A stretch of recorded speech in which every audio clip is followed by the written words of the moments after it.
नमस्कार दोस्तों, स्वागत है आपका एक बार फिर क्विक इंटेल 25 के यूट्यूब चैनल में।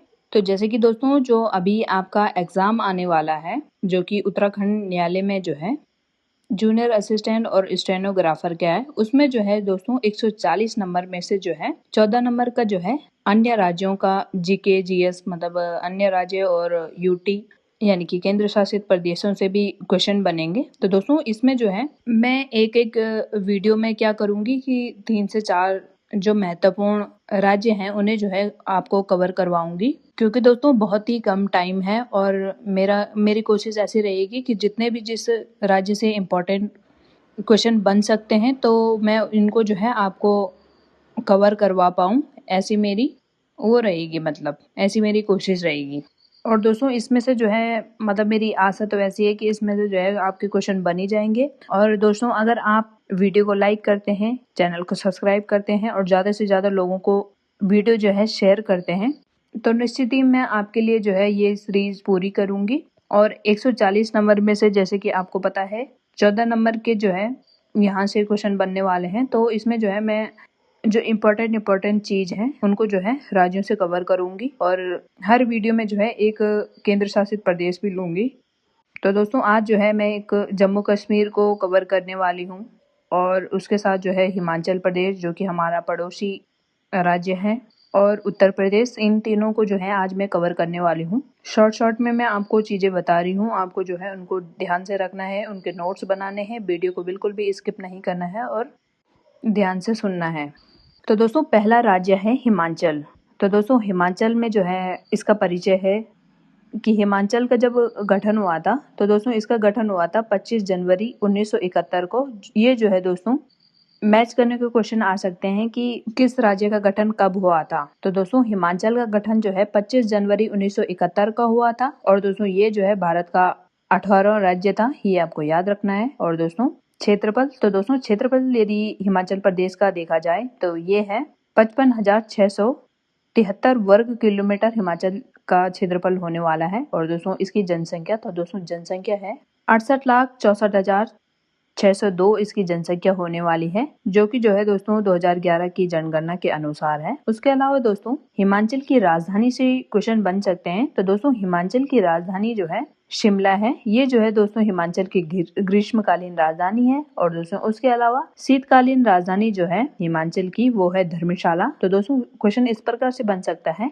कि निम्न में से हिमाचल प्रदेश की शीतकालीन राजधानी कहाँ स्थित है। यह क्वेश्चन इस प्रकार से बन सकता है कि निम्न में से हिमाचल प्रदेश की ग्रीष्मकालीन राजधानी कहाँ है। तो दोस्तों आपको याद रखना है शिमला। दोस्तों ये जो है अपने आप में इम्पोर्टेंट हो जाता है। और दोस्तों उसी के अलावा जो है हिमाचल प्रदेश की जो राजभाषा है वो प्रथम जो है हिंदी है और द्वितीय राजभाषा जो है इसकी संस्कृत है, जो कि उत्तराखंड की तरह जो है इसकी भी दोनों राजभाषाएं जो है सेम ही है। प्रथम है हिंदी और द्वितीय है संस्कृत। और दोस्तों द्वितीय जो है जो संस्कृत राजभाषा इसकी घोषित की गई थी, तो दोस्तों वो की गई थी 2019 में। और दोस्तों इसके अलावा आपको बताना है कि जो उत्तराखंड की जो द्वितीय राजभाषा है उसे जो है मतलब संस्कृत को कब राजभाषा घोषित किया गया था, ये आपको कमेंट सेक्शन के माध्यम से बताना है। और दोस्तों उसके अलावा हिमाचल प्रदेश का जो हाई कोर्ट है वो जो है शिमला में स्थित है, ये भी आपको याद रखना है। और दोस्तों वर्तमान राज्यपाल जो है हिमाचल प्रदेश के वो हैं शिव प्रताप शुक्ला और वर्तमान मुख्यमंत्री है सुखविंदर सिंह सुक्खू। तो दोस्तों ये आपको याद रखना है। और दोस्तों उसके अलावा जो है हिमाचल जो है राज्य दिवस कब मनाता है, तो दोस्तों वो मनाता है 25 अप्रैल। तो दोस्तों इसी दिन जो है 1948 में मुख्य आयुक्त प्रांत ये बना था, तो ये भी आपको याद रखना है। और दोस्तों उसके अलावा हिमाचल को जो राज्य पशु है वो है हिम तेंदुआ यानी कि स्नो लेपर्ड। और दोस्तों जो इसका राज्य पक्षी है वो है जुजराना। तो दोस्तों बेसिक क्वेश्चन किसी भी प्रकार से बन सकते हैं, आपको जो है रेडी रहना है। एक तो आपको जो है आसपास के राज्यों को अच्छे से पढ़ना है, जो कि जो है मैं अभी जितना टाइम कम है तो उसके अकॉर्डिंग जो है मैं आपको बहुत सारी चीज़ें इसमें देने वाली हूँ, बिल्कुल भी आपको स्किप नहीं करना है। और दोस्तों अगर जो है मैं कहीं पे जो है मेरी थोड़ी सी ज़बान फिसल जाती है या मैं कुछ गलत बोल देती हूँ तो उसके लिए जो है दोस्तों आप मुझे माफ़ करना और उसे जो है आप स्क्रीन पे चल रही चीज़ों से जो है ठीक कर सकते हैं।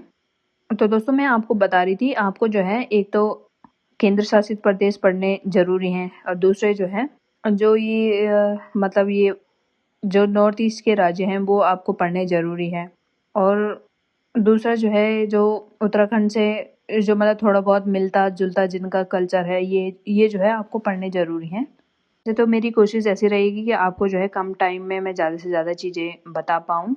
तो दोस्तों फिलहाल जो है बात करते हैं हिमाचल का राज्य वृक्ष। तो दोस्तों हिमाचल का जो राज्य वृक्ष है वो है देवदार और इसका राज्य पुष्प है तो दोस्तों वो है गुलाबी बुरांस यानी कि पिंक डेड्रॉन, ये आपको याद रखना है। तो दोस्तों आप जो है सेकंड हेडिंग की तरफ जाते हैं। दोस्तों इसमें जो है हिमाचल की प्रशासनिक व्यवस्था के बारे में बताया गया है। तो दोस्तों हिमाचल में जो है 3 मंडल हैं। तो दोस्तों याद रखना है, जैसे कि उत्तराखंड में 2 मंडल हैं तो हिमाचल में जो है 3 मंडल हैं। तो दोस्तों वो 3 मंडल कौन कौन से हैं? तो एक है शिमला, एक है मंडी और दूसरा है कांगड़ा। और दोस्तों हिमाचल में जो है जिलों की संख्या है 12, ये भी आपको याद रखना है। और दोस्तों हिमाचल में जो है लोकसभा की सीटें तो दोस्तों ये है 4, राज्यसभा की सीटें हैं 3 और दोस्तों उसके अलावा विधानसभा की सीटें हैं 68। तो दोस्तों ये भी आपको याद रखना है। और दोस्तों यदि अगर क्षेत्रफल की दृष्टि से बात की जाए तो दोस्तों क्षेत्रफल की दृष्टि से जो है लाहौल स्पीति जो है सबसे बड़ा जिला है और दोस्तों हमीरपुर जो जिला है ये जो है क्षेत्रफल की दृष्टि से सबसे छोटा है। तो दोस्तों अगर आपसे क्वेश्चन पूछ लिया जाए कि हिमाचल का क्षेत्रफल की दृष्टि से सबसे बड़ा राज्य कौन सा है तो दोस्तों आपको याद रखना है लाहौल स्पीति। और दोस्तों अगर आपसे क्वेश्चन इस प्रकार से पूछा जाए कि हिमाचल का क्षेत्रफल की दृष्टि से सबसे छोटा जिला कौन सा है तो दोस्तों आपको याद रखना है हमीरपुर। तो दोस्तों अब बात करते हैं हिमाचल की भौगोलिक स्थिति के बारे में। तो दोस्तों हिमाचल की सीमाएं पहले चर्चाएं कर लेते हैं इस पर। तो दोस्तों हिमाचल की जो अंतर्राष्ट्रीय सीमा हिमाचल बनाता है तो दोस्तों वो बनाता है पूर्व में। तो दोस्तों पूर्व में ये जो है चीन से अंतर्राष्ट्रीय सीमा साझा करता है। और दोस्तों उसके अलावा हिमाचल जो है राष्ट्रीय सीमाएं साझा करता है। एक तो करता है जम्मू कश्मीर से, लद्दाख से, पंजाब से, हरियाणा से, उत्तर प्रदेश और उत्तराखंड से। उसके अलावा दोस्तों हिमाचल को जो अक्षांशीय और देशांतीय विस्तार है तो दोस्तों अक्षांशीय सबसे पहले आपको बताती हूँ। तो दोस्तों ये है 30 डिग्री 22 नॉर्थ से 33 डिग्री 12 नॉर्थ। तो दोस्तों ये है इसका हिमाचल का अक्षांशीय विस्तार। और दोस्तों उसके अलावा है देशांतरीय विस्तार। तो दोस्तों देशांतरीय विस्तार है 75 डिग्री 47 से 79 डिग्री 04 ईस्ट। तो दोस्तों ये भी आपको याद रखना है। और दोस्तों उसके अलावा हिमाचल की प्रमुख पर्वत श्रेणियां हैं। तो दोस्तों हिमाचल में जो प्रमुख श्रेणियां हैं वो है धौलाधर, पीर पचार, जैसकर और शिवालिक। तो दोस्तों ये जो है हिमाचल की प्रमुख पर्वत श्रेणियां हैं, ये भी आपको याद रखना है। और दोस्तों उसके अलावा सर्वोच्च चोटी है। तो दोस्तों ये क्वेश्चन बन सकता है कि हिमाचल की सर्वोच्च चोटी कौन सी है। तो दोस्तों हिमाचल की सबसे ऊंची चोटी जो है रेवा प्रग्याल जो कि जो है दोस्तों 6816 मीटर है, जो कि जो है किन्नौर जिले में स्थित है। और दोस्तों उसके अलावा हिमाचल के जो प्रमुख दर्रे हैं तो वो जो है दोस्तों ये कई बार क्वेश्चन पूछा जाता है कि रोहतांग दर्रा किस जिले में मतलब किस राज्य में स्थित है। तो दोस्तों ये है हिमाचल प्रदेश में। तो दोस्तों रोहतांग दर्रा जो है ये भी क्वेश्चन बन सकता है कि ये किन 2 स्थानों को जोड़ता है। तो दोस्तों ये जो है कुल्लू से लाहौल को जोड़ता है, ये भी आपको याद रखना है। और दोस्तों उसके अलावा बाड़ालाचा दर्रा जो है लाहौल को स्पीति से जोड़ता है। तो दोस्तों ये भी आपको याद रखना है, ये इसके प्रमुख दर्रे हैं। और दोस्तों उसके अलावा शिपकिला दर्रा जो है हिमाचल में ही स्थित है। और दोस्तों इसी दर्रे से जो है सतलुज नदी जो है भारत में प्रवेश करती है। तो दोस्तों क्वेश्चन इस प्रकार से भी बन सकता है कि निम्न में से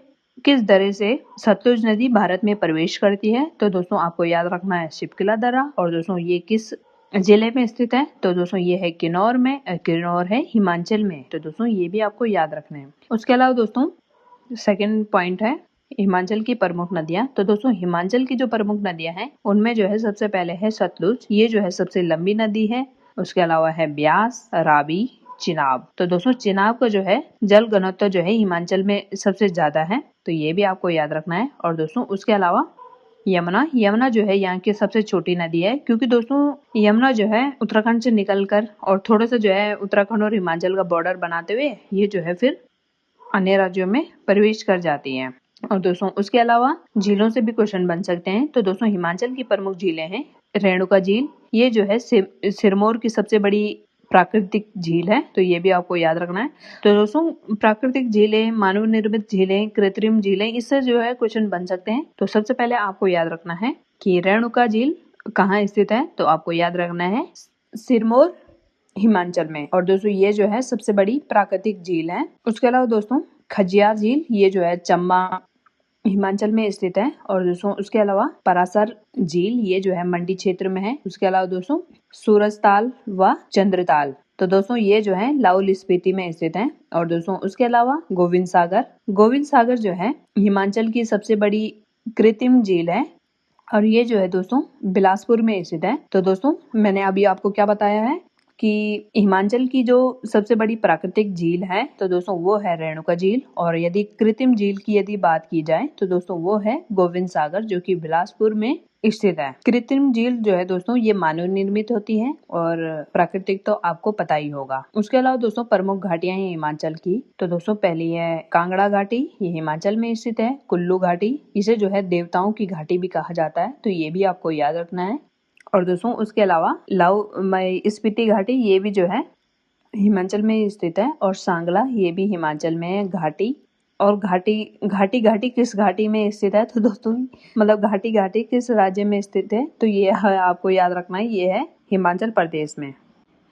फोर्थ पॉइंट है दोस्तों हिमाचल की जलवायु एवं कृषि। तो दोस्तों हिमाचल की जलवायु जो है उपोष्ण कटिबंधीय से लेकर अल्पाइन तक की है। तो दोस्तों इसकी जो जलवायु है ये है उपोष्ण कटिबंधीय से लेकर यहाँ पर जो है अल्पाइन तक की जलवायु पाई जाती है। और दोस्तों हिमाचल की जो प्रमुख फसलें हैं तो दोस्तों वो है मक्का, गेहूं, जौ और धान, ये भी आपको याद रखना है। और दोस्तों बागवानी, तो दोस्तों यदि बागवानी में बात की जाए तो दोस्तों हिमाचल में जो है सबसे ज्यादा आपको पता ही होगा कि हिमाचल में सबसे ज्यादा जो है सेब का उत्पादन होता है। और दोस्तों इसे जो है भारत का सेब राज्य भी कहा जाता है, तो दोस्तों ये भी आपको याद रखना है। यदि अगर क्वेश्चन आपसे पूछ लिया जाए कि भारत का सेब राज्य किसे कहा जाता है तो दोस्तों आपको उत्तराखंड वहाँ पे नहीं लगाना है, वहाँ पे आपको लगाना है हिमाचल। और दोस्तों यदि वन संपदा की बात की जाए तो दोस्तों वन संपदा में जो है राज्य के कुल भौगोलिक क्षेत्रफल का जो है 68.16% भाग जो है वनों के अधीन है। तो दोस्तों ये जो है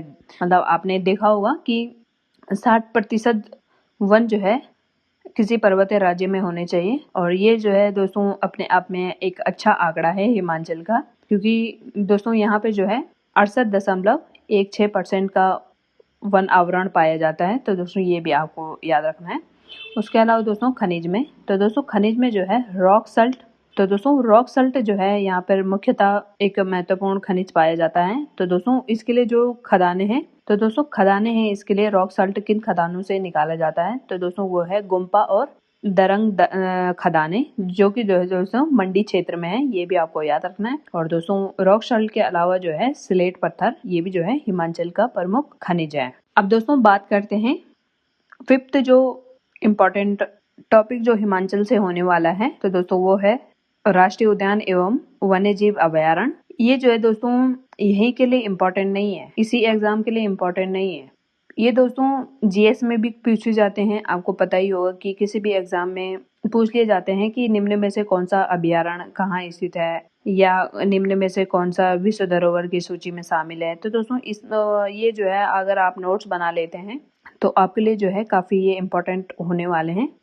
तो दोस्तों बात करते हैं हिमाचल के राष्ट्रीय उद्यान एवं वन्यजीव अभयारण्य। तो दोस्तों हिमाचल में जो एक महत्वपूर्ण वन्यजीव अभयारण्य है वो है ग्रेट हिमालयन, जो कि एक राष्ट्रीय उद्यान है। और दोस्तों ये जो है हिमाचल के कुल्लू जिले में स्थित है। और दोस्तों उसके अलावा ये जो है यूनेस्को की विश्व धरोहर सूची में भी शामिल है। तो दोस्तों ये जो है इम्पोर्टेंट हो जाता है। अगर आपसे क्वेश्चन पूछ लिया जाए कि ग्रेट हिमालयन राष्ट्रीय उद्यान कहाँ स्थित है, तो दोस्तों आपको याद रखना है कुल्लू हिमाचल। तो दोस्तों जिला भी याद रखना है और स्टेट तो आपको याद रखना ही है। और दोस्तों ये जो है हिमाचल का जो है यूनेस्को की विश्व धरोहर सूची में भी शामिल है, इसलिए जो है ये इम्पोर्टेंट हो जाता है। उसके अलावा दोस्तों पीन वैली, तो दोस्तों ये पीन वैली जो है राष्ट्रीय उद्यान है, ये जो है लाहौल स्पीति पे स्थित है। और दोस्तों जो ये पीन वैली राष्ट्रीय उद्यान है तो ये जो है हिम तेंदुओं के लिए प्रसिद्ध है। तो दोस्तों अगर आपसे क्वेश्चन पूछा जाए कि निम्न में से कौन सा हिमाचल का राष्ट्रीय उद्यान हिम तेंदुओं के लिए प्रसिद्ध है, तो दोस्तों आपको याद रखना है पिन वैली। और दोस्तों उसके अलावा दूसरा राष्ट्रीय उद्यान है इंदर किला। तो दोस्तों इंदर किला जो है कुल्लू क्षेत्र में स्थित है और दोस्तों इसमें जो है ये विविध वनस्पतियों के लिए प्रसिद्ध है। और दोस्तों उसके अलावा खीरगंगा राष्ट्रीय उद्यान, आपसे क्वेश्चन पूछ सकता है कि खीरगंगा राष्ट्रीय उद्यान कहाँ स्थित है। तो दोस्तों आपको याद रखना है कुल्लू हिमाचल में। और दोस्तों ये जो है गर्म पानी झरने के पास स्थित है। तो दोस्तों ये भी आपको याद रखना है। और दोस्तों सिंबल बरा जो राष्ट्रीय उद्यान है ये जो है सिरमौर क्षेत्र में स्थित है। और दोस्तों ये जो है साल के वनों के लिए प्रसिद्ध है। तो दोस्तों इनकी विशेषताएं भी मैं आपको लिखवा रही हूँ। मेरी कोशिश ऐसी है कि छोटी सी वीडियो में मैं आपको ज्यादा से ज्यादा चीजें कवर करवा पाऊँ, क्योंकि अब जो है इतना ज्यादा टाइम नहीं है। तो दोस्तों एक हिमाचल में एक बायोस्फीयर भी है। तो ये जो है उसका नाम है कोल्ड डेजर्ट और ये जो है लाहौल स्पीति क्षेत्र में स्थित है। तो दोस्तों ये जो है भारत का 18वां बायोस्फीयर में से एक है। मतलब 18 बायोस्फीयर, अभी जो भारत में जो बायोस्फीयर है ना, तो उनकी संख्या 18 है। और उसमें से जो है ये कोल्ड डेजर्ट जो है हिमाचल क्षेत्र के लाहौल स्पीति क्षेत्र में स्थित है। तो ये भी आपको याद रखना है। और दोस्तों मोस्ट इम्पोर्टेंट यहाँ पे जो है जो पीन वैली जो राष्ट्रीय उद्यान है ये जो है हिम तेंदुओं के लिए प्रसिद्ध है। पर दोस्तों मजे की बात यह है कि हिमाचल में जो है एक भी जो है टाइगर रिजर्व स्थित नहीं है। मतलब वहां पर जो है एक भी टाइगर रिजर्व नहीं है। तो ये भी आपको याद रखना है। उसके अलावा दोस्तों 6 है हिमाचल की अर्थव्यवस्था के बारे में थोड़ा सा मोटा मोटा मैं आपको जानकारी दे देती हूँ। तो दोस्तों प्रमुख उद्योग में है फार्मास्यूटिकल, जो कि बद्दी एशिया का जो है सबसे बड़ा फार्म हब है, ये भी आपको याद रखना है। और इसके अलावा पर्यटन, जल विद्युत, ये बहुत सारी चीजें हिमाचल में है। दोस्तों सबसे पहले आपको याद रखना है कि प्रमुख बांध एवं जल विद्युत परियोजनाएं। तो दोस्तों हिमाचल की ये बात हो रही है। तो दोस्तों भाखड़ा नंगल बांध जो है सतलुज नदी पे है और ये जो है बिलासपुर जिले में स्थित है, ये भी आपको याद रखना है। उसके अलावा दोस्तों दूसरा जो हिमाचल की परियोजना है तो वो है नाथपा झाकड़ी परियोजना। तो दोस्तों ये भी जो है सतलुज नदी पर बनी हुई है और ये जो है किन्नौर शिमला क्षेत्र में स्थित है। और दोस्तों उसके अलावा पोंग बांध या महाराणा प्रताप सागर ये जो है ब्यास नदी पर स्थित है और ये जो है कांगड़ा क्षेत्र में स्थित है। उसके अलावा दोस्तों चमेरा बांध, तो दोस्तों चमेरा बांध जो है रावी नदी पर स्थित है और ये जो है चंबा क्षेत्र में स्थित है। चमेरा से चंबा आप याद रख सकते हैं। और ये जो बांध बनाया गया है तो दोस्तों ये बनाया गया है रावी नदी पर, आपको नदियां भी याद रखनी है। और उसके अलावा दोस्तों पंडोवा बांध, तो दोस्तों पंडोवा बांध जो है मंडी क्षेत्र में बनाया गया है और ये जो है ब्यास नदी पर स्थित है। तो दोस्तों क्वेश्चन इस प्रकार से बन सकता है कि हिमाचल में पोंग बांध किस नदी पर बना हुआ है। तो दोस्तों आपको याद रखना है ब्यास नदी पर। और क्वेश्चन इस प्रकार से भी बन सकता है चमेरा बांध कहाँ स्थित है, तो आपको याद रखना है चंबा। और किस नदी पर ये बना हुआ है, तो दोस्तों ये बना है रावी नदी पर। तो दोस्तों ये जो है इस प्रकार के जो क्वेश्चन होते हैं ना, ये मतलब जैसे वो अलग अलग स्टेट से जो है एक एक वो निकाल लेगा, बांध निकाल लेगा और दे देगा कि इनको जो है आपको मैच करना है। तो दोस्तों आपको जो है रेडी रहना है। किसी भी प्रकार के से क्वेश्चन अगर बनते हैं, बहुत ही कम टाइम है और मैंने यूट्यूब पे देखा कि मतलब इस चीज पे जो है ये 12 नंबर समझ के जो है छोड़ा जा रहा है। इसलिए जो है दोस्तों मैंने सोचा कि इस पे जो है मुझे वीडियोस लानी चाहिए, ताकि जो है जिस पे तो सब चीजें बच्चों को भगा रहे हैं, उत्तराखंड पढ़ा रहे हैं, मेरा जो है हमेशा ऐसी चीजें रहती है कि मैं ऐसी चीजें में बच्चों की मदद करूं जहाँ पे जो है ज्यादा लोग फोकस नहीं कर रहे हैं, पर जो है इम्पोर्टेंट है। तो दोस्तों अब जो है आपके हाथों में है, आप जो है मेरा उत्साहवर्धन कर सकते हैं वीडियो को लाइक करके, चैनल को सब्सक्राइब करते और ज़्यादा से ज़्यादा लोगों को ये वीडियो शेयर कीजिए। अगर इस वीडियो पे 200 व्यूज़ भी आते हैं ना, तो नेक्स्ट वीडियो में जो है मैं आपको 4 महत्वपूर्ण राज्य जो है कवर करवाने वाली हूँ, जिसमें से दो जो है वो होंगे नॉर्थ ईस्ट के राज्य, जो कि अपने आप में इम्पोर्टेंट है। एक होगा केंद्र शासित प्रदेश। तो दोस्तों बढ़ते हैं 7th हेडिंग पे। ये जो है हिमाचल की संस्कृति से संबंधित इसमें फैक्ट होने वाले हैं। तो दोस्तों हिमाचल को जो प्रमुख लोक नृत्य है तो दोस्तों वो है नाटी। और नाटी जो है दोस्तों सिरमौर कुल्लू क्षेत्र में ये की जाती है और इसे दोस्तों गिनीज वर्ल्ड बुक जो है वर्ल्ड रिकॉर्ड बुक, इसमें जो है इसको दर्जा मिला है। तो दोस्तों क्वेश्चन बन सकता है कि हिमाचल के किस लोक नृत्य को गिनीज वर्ल्ड रिकॉर्ड में दर्ज किया गया है। तो दोस्तों आपको याद रखना है नाटी। तो दोस्तों नाटी जो है किस क्षेत्र में प्रसिद्ध है, किस क्षेत्र की नाटी प्रसिद्ध है, तो दोस्तों ये है सिरमौर कुल्लू क्षेत्र की। उसके अलावा दोस्तों क्यांग नृत्य भी यहाँ पे होता है। तो दोस्तों ये होता है किन्नौर क्षेत्र में। उसके अलावा दोस्तों छम, तो दोस्तों छम नृत्य जो है लाहौल स्पीति में होता है। और ये जो है इसकी विशेषता है दोस्तों, जो छम नृत्य है ना, छम नृत्य, तो ये जो है बौद्ध भिक्षुओं द्वारा किया जाता है। तो ये भी जो है इम्पोर्टेंट हो जाता है। और दोस्तों जिस प्रकार से उत्तराखंड के अपने अलग लोक नृत्य हैं, लोक गीत हैं, तो उसी प्रकार से जो है दोस्तों हिमाचल के भी हैं। तो दोस्तों हिमाचल के जो प्रमुख लोक गीत हैं तो वो है झूरी, लामड़ और एंचुली। तो दोस्तों ये भी आपको याद रखना है। और दोस्तों यहाँ के जो प्रमुख मेले हैं, तो दोस्तों यहाँ के जो प्रमुख मेले हैं कुछ कुछ मैंने कवर किए हैं जो जो मुझे इम्पोर्टेंट लगे थे। तो दोस्तों यहाँ के जो प्रमुख मेले हैं उनमें जो है मिंजर मेला, तो दोस्तों ये लगता है चंबा में। और दूसरा मेला है लवी मेला, तो दोस्तों लवी मेला लगता है रामपुर में। और दोस्तों ये जो लवी मेला रामपुर क्षेत्र में लगता है, तो दोस्तों ये जो है राज्य का जो है सबसे पुराना व्यापारिक मेला है। तो दोस्तों क्वेश्चन इस प्रकार से बन सकता है कि हिमाचल का सबसे पुराना व्यापारिक मेला कौन सा है। तो दोस्तों आपको याद रखना है लवी मेला। और ये लगता है दोस्तों शिमला के रामपुर क्षेत्र में। उसके अलावा दोस्तों रेणुका मेला, तो दोस्तों रेणुका मेला लगता है सिरमौर में। ये भी आपको याद रखना है। और दोस्तों दूसरा पॉइंट है प्रमुख त्योहार। तो दोस्तों इसमें जो है हिमाचल के प्रमुख त्योहार दिए गए हैं जिनको जो है मैंने इम्पोर्टेंटली कवर करने की कोशिश की है, क्योंकि दोस्तों अगर मैं सब लिखाने लगी ना तो तब तो जो है मतलब एक पूरे जिले को, पूरे राज्य को, एक जिले को पढ़ने में हमें इतना टाइम लग जाता है। तो ये तो फिर भी एक राज्य है, पर मेरी कोशिश ऐसी है कि ज़्यादा से ज़्यादा मैं चीज़ें आपको जो है एक ही जगह कवर करवा पाऊँ।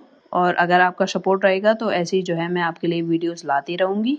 तो दोस्तों अब बात करते हैं हिमाचल के प्रमुख त्योहार। तो दोस्तों हिमाचल का जो प्रमुख त्योहार है वो है कुल्लू का दशहरा। तो दोस्तों कुल्लू का दशहरा जो है अपने आप में एक बहुत ही महत्वपूर्ण त्योहार हिमाचल का है। और ये जो है इसका महत्व इतना है दोस्तों कि ये अंतर्राष्ट्रीय स्तर पे है, अंतर्राष्ट्रीय स्तर तक इसका स्तर है कुल्लू के दशहरे का मेले का। और दोस्तों उसके अलावा मंडी क्षेत्र की शिवरात्रि ये भी जो है काफी महत्वपूर्ण है। और दोस्तों उसके अलावा फ्लाइज, तो दोस्तों फ्लाइज जो है, फ्लाइज त्योहार किन्नौर क्षेत्र में मनाया जाता है। ये भी आपको याद रखना है, मतलब मनाया तो जाता और क्षेत्रों में भी मनाया जाता होगा पर प्रसिद्धि यहाँ की होगी। और दोस्तों इतना जो है मैंने भी डीप नहीं पढ़ा है, मतलब पर मैंने आपके लिए कोशिश करी है कि मैं इम्पोर्टेंट चीज़ें आपको कवर करवा पाऊँ। थोड़ी सी जो है मिस्टेक हो जाएगी दोस्तों, या मिस्टेक होती है तो उसके लिए आप मुझे क्षमा करिएगा और कमेंट सेक्शन के माध्यम से बताइएगा कि कहाँ पर कौन सी गलती हुई है, जिससे जो है दोस्तों और लोगों की भी जो है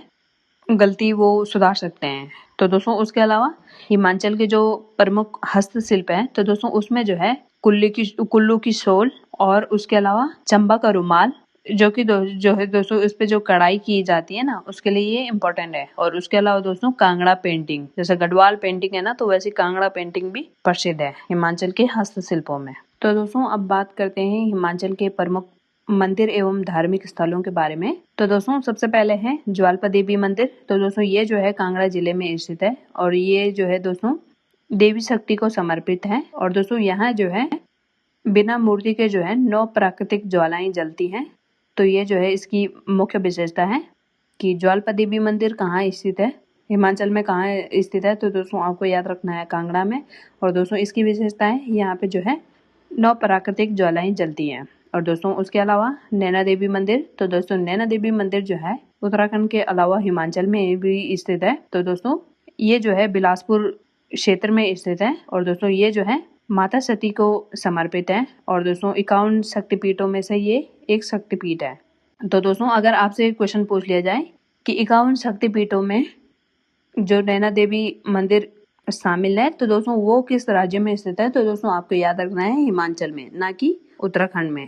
और दोस्तों उसके अलावा बैजनाथ मंदिर, तो दोस्तों बैजनाथ मंदिर जो है कांगड़ा में स्थित है। और दोस्तों आपको पता ही होगा कि ये जो है भगवान शिव को समर्पित है। और दोस्तों ये जो है 13वीं सदी का प्रसिद्ध शिव मंदिर है। और दोस्तों यहीं पे जो है ऐसी मान्यता है कि यहीं पे जो है रावण ने तपस्या की थी और दोस्तों उसके अलावा दोस्तों हिडिंबा देवी मंदिर, तो दोस्तों हिडिंबा देवी मंदिर जो है कुल्लू मनाली क्षेत्र में स्थित है और ये जो है देवी हिडिंबा को समर्पित है। और दोस्तों इसका जो है ये जो है पेगोडा शैली में निर्मित है। और दोस्तों हिडिंबा कौन थी, तो दोस्तों आपको पता ही होगा कि हिडिंबा जो है एक राक्षसी थी जिसके ये जो है भीम की पत्नी थी और जिसका पुत्र जो है घटोत्कच था, तो ये भी आपको याद रखना है। और दोस्तों उसके अलावा चामुंडा देवी मंदिर, तो दोस्तों चामुंडा देवी मंदिर जो है कांगड़ा क्षेत्र में स्थित है और दोस्तों ये जो है माता चामुंडा को समर्पित है। और दोस्तों उसके अलावा दोस्तों जो चामुंडा देवी मंदिर है ये जो है बाणगंगा नदी के किनारे पे स्थित है, ये भी आपको याद रखना है। अब दोस्तों बात करते हैं हिमाचल के प्रमुख पर्यटन स्थल, तो दोस्तों मैक्लोडगंज, तो दोस्तों मैक्लोडगंज जो है या इसी को जो है धर्मशाला, ये जो है कांगड़ा जिले में स्थित है। और दोस्तों ये जो है दलाई लामा का निवास स्थान है और इसी को जो है दोस्तों लिटिल लिहासा भी कहा जाता है। तो दोस्तों अगर आपसे क्वेश्चन पूछा जाए कि लिटिल लिहासा किसे कहा जाता है, तो दोस्तों आपको याद रखना है मैक्लोडगंज या धर्मशाला को। और दोस्तों उसके अलावा डलहौजी, तो दोस्तों डलहौजी जो है चंबा में स्थित है और दोस्तों ये जो है ब्रिटिश कालीन एक हिल स्टेशन है और इसी के पास जो है खजियार जो कि भारत का मिनी स्विट्जरलैंड भी कहा जाता है, तो दोस्तों ये जो है इसी के पास स्थित है। और दोस्तों उसके अलावा रोहतांग दर्रा या रोहतांग पास, ये जो है कुल्लू क्षेत्र में स्थित है और दोस्तों ये जो है इसकी विशेषता है बर्फ से ढकी हुई चोटियां और पर्यटन। और दोस्तों एक मतलब अटल टनल भी जो है यहीं पर बनी हुई है, ये भी आपको याद रखना है। और दोस्तों उसके अलावा है कसोल या कसौली, तो दोस्तों ये जो है सोलान जिले में स्थित है या सोलन जिले में स्थित है और ये जो है शांत छावनी क्षेत्र है और मंकी पॉइंट के लिए ये प्रसिद्ध है। तो दोस्तों मैंने कोशिश करी है कि आपको जो है ज़्यादा से ज़्यादा चीज़ें मैं कवर करवा पाऊँ। तो दोस्तों अब जो है जीआई टैग की बारी है, क्योंकि जीआई टैग से भी क्वेश्चन बन सकते हैं। और दोस्तों उससे पहले जो है अभी तक आपने अगर वीडियो को लाइक नहीं कर रहा है तो वीडियो को लाइक करिए, चैनल को सब्सक्राइब करिए और ज़्यादा से ज़्यादा लोगों को शेयर कीजिए। और दोस्तों अब जो है मैंने सोचा है कि अगर जो है इस पे 200 व्यूज़ आते हैं ना, तो तब जो है मैं दूसरी वीडियो बनाऊंगी और इसी प्रकार की वीडियो बनाऊंगी जिससे जो है आपकी ज़्यादा से ज़्यादा चीज़ें कवर हो पाएँ। तो दोस्तों अब जो है आपको क्या करना है, ज़्यादा से ज़्यादा लोगों को शेयर करना है और शेयर करोगे तभी जो है दोस्तों आपके लिए जो है इस प्रकार का कंटेंट दिया जाएगा। तो दोस्तों अब बात करते हैं हिमाचल के जीआई टैग एवं प्रसिद्ध उत्पादों के बारे में। तो दोस्तों यहाँ से जो है क्वेश्चन बनने की संभावना है। तो दोस्तों सबसे पहले बात करते हैं कांगड़ा की चाय, इसे जो है यूरोपीय जीआई टैग प्राप्त है और ये जो है कांगड़ा जिले में, इससे संबंधित जिला जो है कांगड़ा है, क्योंकि कांगड़ा की चाय अपने आप ही पता चल रहा है ना। तो दोस्तों इसे जो है यूरोपीय जीआई टैग प्राप्त है। तो दोस्तों अगर आपसे क्वेश्चन पूछ लिया जाए कि यूरोपीय जीआई टैग से प्राप्त है, तो दोस्तों आपको याद रखना है कांगड़ा चाय। और दोस्तों कुल्लू का शॉल, इसे जो है जीआई टैग प्राप्त है।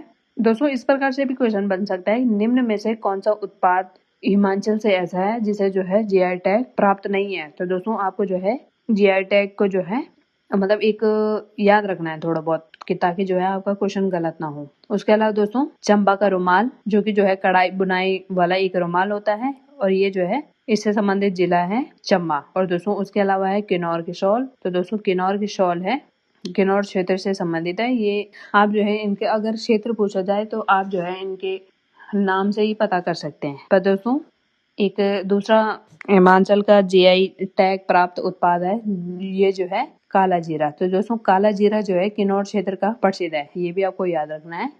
और दोस्तों उसके अलावा हिमाचल में जो है 2 प्रमुख यूनेस्को की विश्व धरोहर सूची में शामिल स्थल हैं। तो दोस्तों वो कौन कौन से हैं, तो दोस्तों पहला है कालका शिमला रेलवे, तो दोस्तों ये जो है सोलन शिमला जिले में स्थित है। और दोस्तों इसे जो है 2008 में जो है यूनेस्को की विश्व धरोहर सूची में शामिल किया गया था। और ये जो है दोस्तों पहाड़ी रेलवे यानी कि टॉय ट्रेन के लिए प्रसिद्ध है। तो दोस्तों इसे जो है पहाड़ी रेलवे या टॉय ट्रेन भी कहा जाता है। तो दोस्तों जो यूनेस्को की जो विश्व धरोहर सूची है उसमें जो है पहला है कालका शिमला रेलवे। दोस्तों दूसरा जो है राष्ट्रीय उद्यान है, ये जो है मैंने आपको ऊपर भी बताया था। तो दोस्तों वो राष्ट्रीय उद्यान है ग्रेट हिमालयन नेशनल पार्क, जो कि कुल्लू क्षेत्र में स्थित है और इसे जो है दोस्तों 2014 में जो है जैव विविधता संरक्षण के लिए जो है यूनेस्को विश्व धरोहर सूची में शामिल किया गया था। तो दोस्तों वर्ष भी आपको याद रखने हैं। फिलहाल बढ़ते हैं हिमाचल के प्रमुख इंस्टीट्यूट की तरफ। तो दोस्तों हिमाचल के जो महत्वपूर्ण संस्थान है तो दोस्तों सबसे पहले है IIT। तो दोस्तों हिमाचल में जो IIT है वो है मंडी क्षेत्र में और IIM ये है दोस्तों सिरमौर के धौल कुआं क्षेत्र में और दोस्तों एम्स तो ये जो है दोस्तों हिमाचल के बिलासपुर जिले में स्थित है और दोस्तों उसके अलावा है NIT। तो दोस्तों NIT है हमीरपुर में और हिमाचल विश्वविद्यालय है तो ये जो है शिमला क्षेत्र में स्थित है। और दोस्तों मोस्ट इम्पोर्टेंट क्योंकि ये जो है दोस्तों नेशनल का है और ये जो है एक बार शायद किसी एग्जाम में पूछा भी गया है कि केंद्रीय आलू अनुसंधान संस्थान कहाँ स्थित है। तो दोस्तों आपको याद रखना है शिमला के काफूरी क्षेत्र में या कुफरी क्षेत्र में कुफरी क्षेत्र में। तो दोस्तों अगर आपसे क्वेश्चन पूछ लिया जाए कि केंद्रीय आलू अनुसंधान संस्थान कहाँ स्थित है तो आपको याद रखना है कुफरी क्षेत्र शिमला में। और दोस्तों उसके अलावा राज्य के प्रमुख व्यक्तियां भी हैं। हर राज्य से जो है कुछ प्रमुख हस्तियां होती है जो है अगर हम किसी राज्य को पढ़ते हैं तो उन्हें जो है हमारा पढ़ना जो है इम्पोर्टेंट हो जाता है। तो दोस्तों प्रमुख व्यक्तियों में जो है दोस्तों सबसे पहले हैं डॉक्टर YS परमार जो कि सिरमौर क्षेत्र के हैं और ये जो है दोस्तों हिमाचल के प्रमुख मुख्यमंत्री हैं और इन्हें जो है हिमाचल का निर्माता भी कहा जाता है। तो दोस्तों अगर आपसे क्वेश्चन पूछा जाए कि हिमाचल का निर्माता किसे कहा जाता है तो दोस्तों तो वो है YS परमार। और दोस्तों उसके अलावा कैप्टन विक्रम बत्रा तो दोस्तों ये जो है कांगड़ा क्षेत्र के हैं और दोस्तों कैप्टन विक्रम बत्रा पे जो है आपको पता ही होगा कि एक मूवी भी बन चुकी है जिसमें जो है कौन थे सिद्धार्थ मल्होत्रा शायद इसमें हीरो थे। तो दोस्तों कैप्टन विक्रम बत्रा जो है कांगड़ा क्षेत्र के हैं और ये जो है कारगिल युद्धों के समय कारगिल युद्ध के समय जो है ये नायक है और ये जो है परमवीर चक्र विजेता भी हैं। तो दोस्तों ये भी आपको याद रखना है और फेम जो है ये दिल मांगे मोर तो दोस्तों ये भी आपको याद रखना है। और दोस्तों उसके अलावा है मेजर सोमनाथ शर्मा तो दोस्तों ये है तो दोस्तों इनका जो निवास स्थान है या जन्मस्थली से कहा जा सकता है तो दोस्तों मेजर सोमनाथ शर्मा जो है ये कांगड़ा क्षेत्र के निवासी थे और ये जो है भारत के प्रथम परमवीर चक्र विजेता हैं। तो दोस्तों जो ये मेजर सोमनाथ शर्मा अगर आप सोच रहे होंगे कि ये तो उत्तराखंड में है तो दोस्तों इनका जो मतलब ये जो है गढ़वाल राइफल में थे है ना मेजर सोमनाथ शर्मा तो इसलिए जो है यहाँ के लिए भी ये इम्पोर्टेंट हो जाते हैं। पर दोस्तों अगर आयोग को क्वेश्चन थोड़ा घुमाना होगा ना तो वो पूछेगा कि मेजर सोमनाथ शर्मा का संबंध या मेजर सोमनाथ शर्मा की जन्मस्थली कौन सा स्थान है तो दोस्तों कई ऑप्शन दे दिया जाएगा और अगर आपने नहीं पढ़ा होगा तो आप जो है उसका आंसर लगा देंगे उत्तराखंड का कोई भी जिला। तो दोस्तों ऐसा नहीं है मेजर सोमनाथ शर्मा जो है हिमाचल के कांगड़ा क्षेत्र से थे जो है उत्तराखंड गढ़वाल राइफल में शामिल थे। दोस्तों उसके अलावा अनुराग ठाकुर ये जो है हमीरपुर जिले के हैं और ये जो है पूर्व राजनीतिक एवं पूर्व के केंद्रीय मंत्री भी हैं। तो दोस्तों ये भी आपको याद रखना है।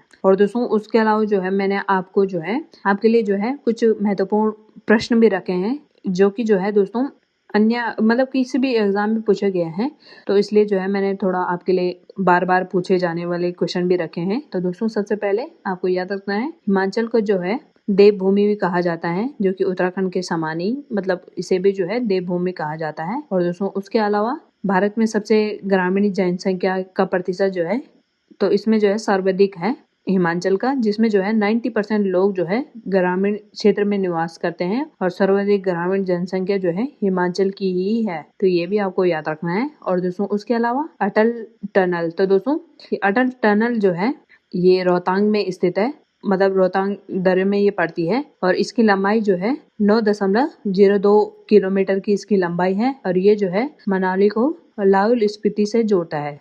तो दोस्तों अटल टनल भी अपने आप में इम्पोर्टेंट है। और दोस्तों उसके अलावा है खजियार तो दोस्तों खजियार है चंबा में और खजियार को जो है मिनी स्विट्जरलैंड कहा जाता है और इसे मिनी स्विट्जरलैंड की संज्ञा किसने दी थी तो दोस्तों ये दी थी विलिटी ब्लेजर ने। तो दोस्तों विलिटी ब्लेजर ने जो है खजियार जो कि चंबा में स्थित है इसे जो है मिनी स्विट्जरलैंड के का दर्जा दिया था 1992 में। तो ये भी आपको याद रखना है। और दोस्तों उसके अलावा हिमाचल में ही जो है दोस्तों शिपकला दर्रे से जो है सतलुज नदी भारत में प्रवेश करती है। तो दोस्तों ये भी इम्पोर्टेंट हो जाता है। और दोस्तों उसके अलावा मैंने टॉप 40 जो है आपके लिए वन लाइनर रिवीजन के लिए नोट्स रखे हैं, तो दोस्तों ये भी आप जो है इनको पढ़ सकते हैं। ये जो है अगर ये जो है टॉप 40 क्वेश्चन में से मैंने इनको शामिल किया है, क्योंकि ये जो है किसी न किसी एग्जाम्स में पूछे गए हैं। तो दोस्तों हिमाचल, सबसे पहले आपको याद रखना है हिमाचल का अर्थ क्या है। तो दोस्तों हिमाचल का अर्थ है बर्फ का आंगन। और दोस्तों उसके अलावा हिमाचल प्रदेश जो है 15 अप्रैल 1948 को 30 रियासतों से मिलकर बना था। तो दोस्तों इसी दिन जो है हिमाचल वाले क्या करते हैं, तो दोस्तों इसी दिन जो है हिमाचल वाले हिमाचल दिवस भी मनाते हैं। तो दोस्तों इसी दिन जो है 30 रियासतों से मिलकर जो है हिमाचल बना था। हिमाचल को जो है पूर्ण राज्य का दर्जा जो है 1971 में मिला था, ये भी आपको याद रखना है। और उसके अलावा दोस्तों राज्य का जो सबसे बड़ा जिला है, ये मैंने अभी आपको ऊपर बताया था, तो दोस्तों वो है लाहौल स्पीति। और दोस्तों उसके अलावा राज्य का सबसे अधिक जनसंख्या वाला जिला जो है वो है कांगड़ा। और हिमाचल की सबसे ऊंची चोटी मैंने आपको बताया था वो पुरिंगला। और दोस्तों इसकी ऊंचाई है 6816 मीटर और ये जो है किन्नौर क्षेत्र में स्थित है। और दोस्तों उसके अलावा है हिमाचल प्रदेश की सबसे लंबी नदी, तो वो है दोस्तों सतलुज। और दोस्तों सतलुज जो है किस दरे से भारत में प्रवेश करती है, ये जो है मैं काफी बार आपको बता चुकी हूँ। क्वेश्चन नंबर 8 है यमुना हिमाचल की सबसे छोटी नदी है, जो कि जो है सिर्फ जो है हिमाचल के सिरमौर क्षेत्र को छूती है। और 9th पॉइंट है दोस्तों चंद्र और भागा नदियां जो है टांडी, जो कि लाहौल स्पीति क्षेत्र में जो है मिलकर जो है चंद्रभागा यानी कि चिनाब नदी का निर्माण करती हैं। तो दोस्तों अगर आपसे क्वेश्चन पूछा जाए कि चंद्र और भागा नदी हिमाचल के किस क्षेत्र में संगम करती हैं, तो दोस्तों वो करती हैं टांडी क्षेत्र, जो कि जो है लाहौल स्पीति क्षेत्र में पड़ता है। और दोस्तों मिलकर जो है ये जो है चिनाब यानी कि चंद्रभागा नदी का निर्माण करती हैं। 14 है दोस्तों पोंग डैम। तो दोस्तों पोंग डैम जो है महाराणा प्रताप सागर के नाम से भी जाना जाता है, मैंने आपको ऊपर भी बताया है। और दोस्तों उसके अलावा भाखड़ा नागल नदी मतलब परियोजना किस नदी पर स्थित है, तो दोस्तों ये भी आपको याद रखना है सतलज नदी पे, जो कि हिमाचल में स्थित है। और दोस्तों उसके अलावा दूसरा पॉइंट है हिमाचल की सबसे बड़ी प्राकृतिक झील जो है वो जो है रेणुका झील है, जो कि सिरमौर क्षेत्र में स्थित है। और दोस्तों 13 है रेणुका झील की आकृति कैसी है, तो दोस्तों रेणुका झील की आकृति जो है सोई हुई महिला जैसी है। और दोस्तों 14 है हिमाचल की सबसे बड़ी कृत्रिम झील, मैंने आपको ऊपर बताया था, तो दोस्तों वो है गोविंद सागर, जो कि बिलासपुर क्षेत्र में स्थित है। और दोस्तों उसके अलावा रोहतांग दर्रा जो है कुल्लू घाटी को जो है लाहौल स्पीति से जोड़ता है। तो दोस्तों ये भी आपको याद रखना है। और दोस्तों बाड़ा लाचा दर्रा, तो दोस्तों इसे जो है चौराहों का दर्रा भी कहा जाता है, ये भी जो है इम्पोर्टेंट है। और पीन वैली नेशनल पार्क, ये जो है लाहौल स्पीति क्षेत्र में स्थित है। और दोस्तों उसके अलावा ग्रेट हिमालयन नेशनल पार्क, ये जो है कुल्लू क्षेत्र में स्थित है। और दोस्तों 19 है हिमाचल का जो राज्य पशु है, तो दोस्तों मैंने ऊपर भी आपको बताया था कि हिमाचल का जो राज्य पशु है वो है स्नो लेपर्ड। और दोस्तों उसके अलावा हिमाचल को जो राज्य पक्षी है, तो दोस्तों हिमाचल की जो राज्य पक्षी है वो है जुजराना जो है हिमाचल का राज्य पक्षी है। और दोस्तों उसके अलावा हिमाचल प्रदेश में जो है लोकसभा की सीटें 4 हैं, ये भी आपको याद रखना है। और दोस्तों उसके अलावा 22 है दलाई लामा का निवास स्थान कहाँ है, तो दोस्तों दलाई लामा का जो निवास स्थान है वो है बैकलोडगंज यानी कि धर्मशाला में ही स्थित है। और दोस्तों उसके अलावा मिंजर मेला, तो दोस्तों मिंजर मेला जो है हिमाचल का प्रमुख मेला है, ये लगता है चंबा क्षेत्र में। और दोस्तों उसके अलावा लवी मेला, तो दोस्तों लवी मेला लगता है शिमला क्षेत्र में, ये जो है एक व्यापारिक मेला है। और दोस्तों फुलाइच त्योहार, तो दोस्तों ये फुलाइच त्योहार मनाया जाता है किन्नौर क्षेत्र में। और ये जो दोस्तों इसकी विशेषता है कि इस त्योहार में जो है इसे जो है फूलों का त्योहार भी कहा जाता है और इसमें जो है फूलों का प्रयोग किया जाता है। और चंबा का रुमाल जो है अपनी विशेष कढ़ाई के लिए प्रसिद्ध है। और दोस्तों कांगड़ा की चाय को, जैसे मैंने आपको बताया है कि कांगड़ा की चाय को जो है जीआई टैग प्राप्त है और इसे जो है यूरोपियन जीआई टैग प्राप्त है, ये भी आपको याद रखना है। और कुल्लू का दशहरा मेला जो कि ढालपुर मैदान में मनाया जाता है, ये भी आपको याद रखना है। और उसके अलावा दोस्तों बद्दी यानी कि सोलन एशिया का सबसे बड़ा जो है फार्मास्यूटिकल हब है, ये भी आपको याद रखना है। और केंद्रीय आलू अनुसंधान संस्थान शिमला के कुफरी क्षेत्र में स्थित है, ये भी आपको याद रखना है। और डॉक्टर YS परमार, ये जो है हिमाचल के प्रथम मुख्यमंत्री थे, ये भी आपको याद रखना है। और मेजर सोमनाथ शर्मा जो है भारत के प्रथम जो है परमवीर चक्र विजेता थे और इनका संबंध है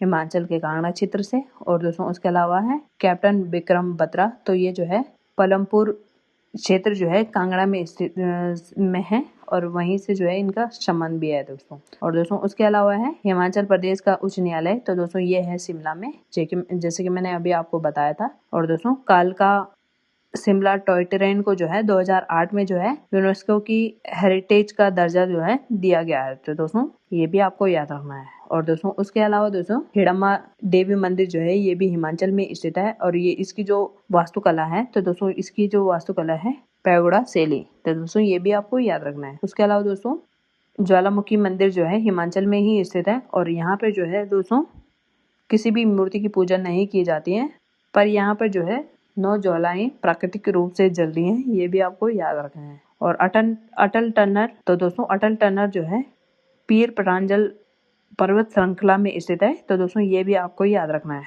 और दोस्तों 39 है सोजा और जलोड़ी पास, तो दोस्तों सोजा और जलोड़ी पास जो है, पास यानी कि दर्रा, ये जो है कुल्लू क्षेत्र में स्थित है, ये भी आपको याद रखना है। और दोस्तों उसके अलावा 2019 में जो है हिमाचल ने जो है अपनी दूसरी राजभाषा के रूप में जो है संस्कृत को चुना था, तो ये भी आपको याद रखना है।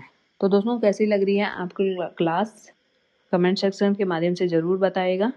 और दोस्तों फटाफट जो है हिमाचल के POIQ भी देख लेते हैं, क्योंकि ये जो है कई एग्जाम में पूछे गए हैं। तो दोस्तों 20 POIQ मैंने रखे हुए हैं जो कि हिमाचल जनपद से संबंधित होंगे। तो दोस्तों पहला है हिमाचल प्रदेश को पूर्ण राज्य का दर्जा कब मिला था, तो दोस्तों वो मिला था 25 जनवरी 1971 में। और दोस्तों दूसरा है हिमाचल प्रदेश की दूसरी राजधानी कौन सी है, तो दोस्तों ये जो है NTPSC में पूछा गया था, NTPC में पूछा गया था, तो वो है दोस्तों धर्मशाला। और दोस्तों मिनी स्विट्जरलैंड के नाम से हिमाचल का कौन सा स्थान प्रसिद्ध है, तो दोस्तों आपको याद रखना है खजियार, जो कि चंबा में स्थित है। और दोस्तों फोर्थ है रोहतांग दर्रा, तो दोस्तों रोहतांग दर्रा भारत के किस राज्य में स्थित है, तो दोस्तों वो है हिमाचल प्रदेश में। और दोस्तों उसके अलावा जो है सदाबहार क्वेश्चन है भाखड़ा नंगल बांध जो है किस नदी पर बना हुआ है, दोस्तों ये जो है UKSSC ने पूछा हुआ है। तो दोस्तों भाखड़ा नंगल बांध जो है ये है जो है सतलुज नदी पर बना हुआ है। और दोस्तों उसके अलावा ग्रेट हिमालयन नेशनल पार्क, जिसे जो है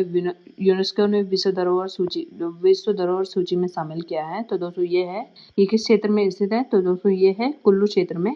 और दोस्तों उसके अलावा पीन वैली राष्ट्रीय उद्यान किस जिले में स्थित है, तो दोस्तों ये है लाहौल स्पीति में। क्वेश्चन नंबर 8 है चंबा रुमाल को कौन सा टैग प्राप्त हुआ है, तो दोस्तों चंबा रुमाल को जो है GI टैग प्राप्त हुआ है। और उसके अलावा दोस्तों अटल टनल, जो कि जो है रोहतांग टनल भी इसे कहा जाता है, तो दोस्तों इसकी लंबाई कितनी है, तो दोस्तों इसकी लंबाई है 9.02 किलोमीटर। और दोस्तों 10th है हिमाचल प्रदेश की सबसे बड़ी प्राकृतिक झील कौन सी है, तो दोस्तों ये है रेणुका झील, जो कि सिरमौर क्षेत्र में स्थित है।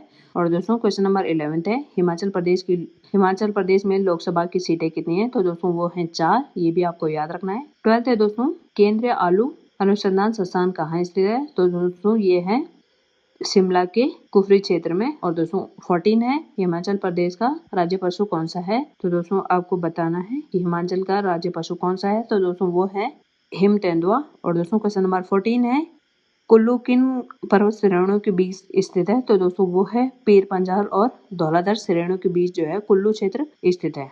और दोस्तों उसके अलावा दोस्तों नाथपा धाकुड़ी जल विद्युत परियोजना किस नदी पर स्थित है, तो दोस्तों नाथपा धाकुड़ी जल विद्युत परियोजना जो है ये भी जो है सतलुज नदी पर ही स्थित है। क्वेश्चन नंबर 16 है दलाई लामा का भारत में निर्वासित स्थान कहाँ है, तो दोस्तों वो है मैक्लोडगंज, जो कि हिमाचल जो कि जो है धर्मशाला क्षेत्र में स्थित है। और दोस्तों 17 है हिमाचल के प्रथम मुख्यमंत्री कौन थे, तो दोस्तों ये हिमाचल के जो प्रमुख मुख्यमंत्री थे वो थे डॉक्टर यशवंत सिंह परमार। और दोस्तों क्वेश्चन नंबर 18 है मिंजर मेला किस राज्य या जिले में मनाया जाता है, तो दोस्तों मिंजर मेला जो है मैंने आपको ऊपर बताया था, तो दोस्तों मिंजर मेला हिमाचल प्रदेश के चंबा क्षेत्र में मनाया जाता है। और दोस्तों क्वेश्चन नंबर 19 है शिवकला दर्रे से होकर कौन सी नदी भारत में प्रवेश करती है, तो दोस्तों आपको याद रखना है शिवकला दर्रे से जो है भारत में सतलुज नदी प्रवेश करती है।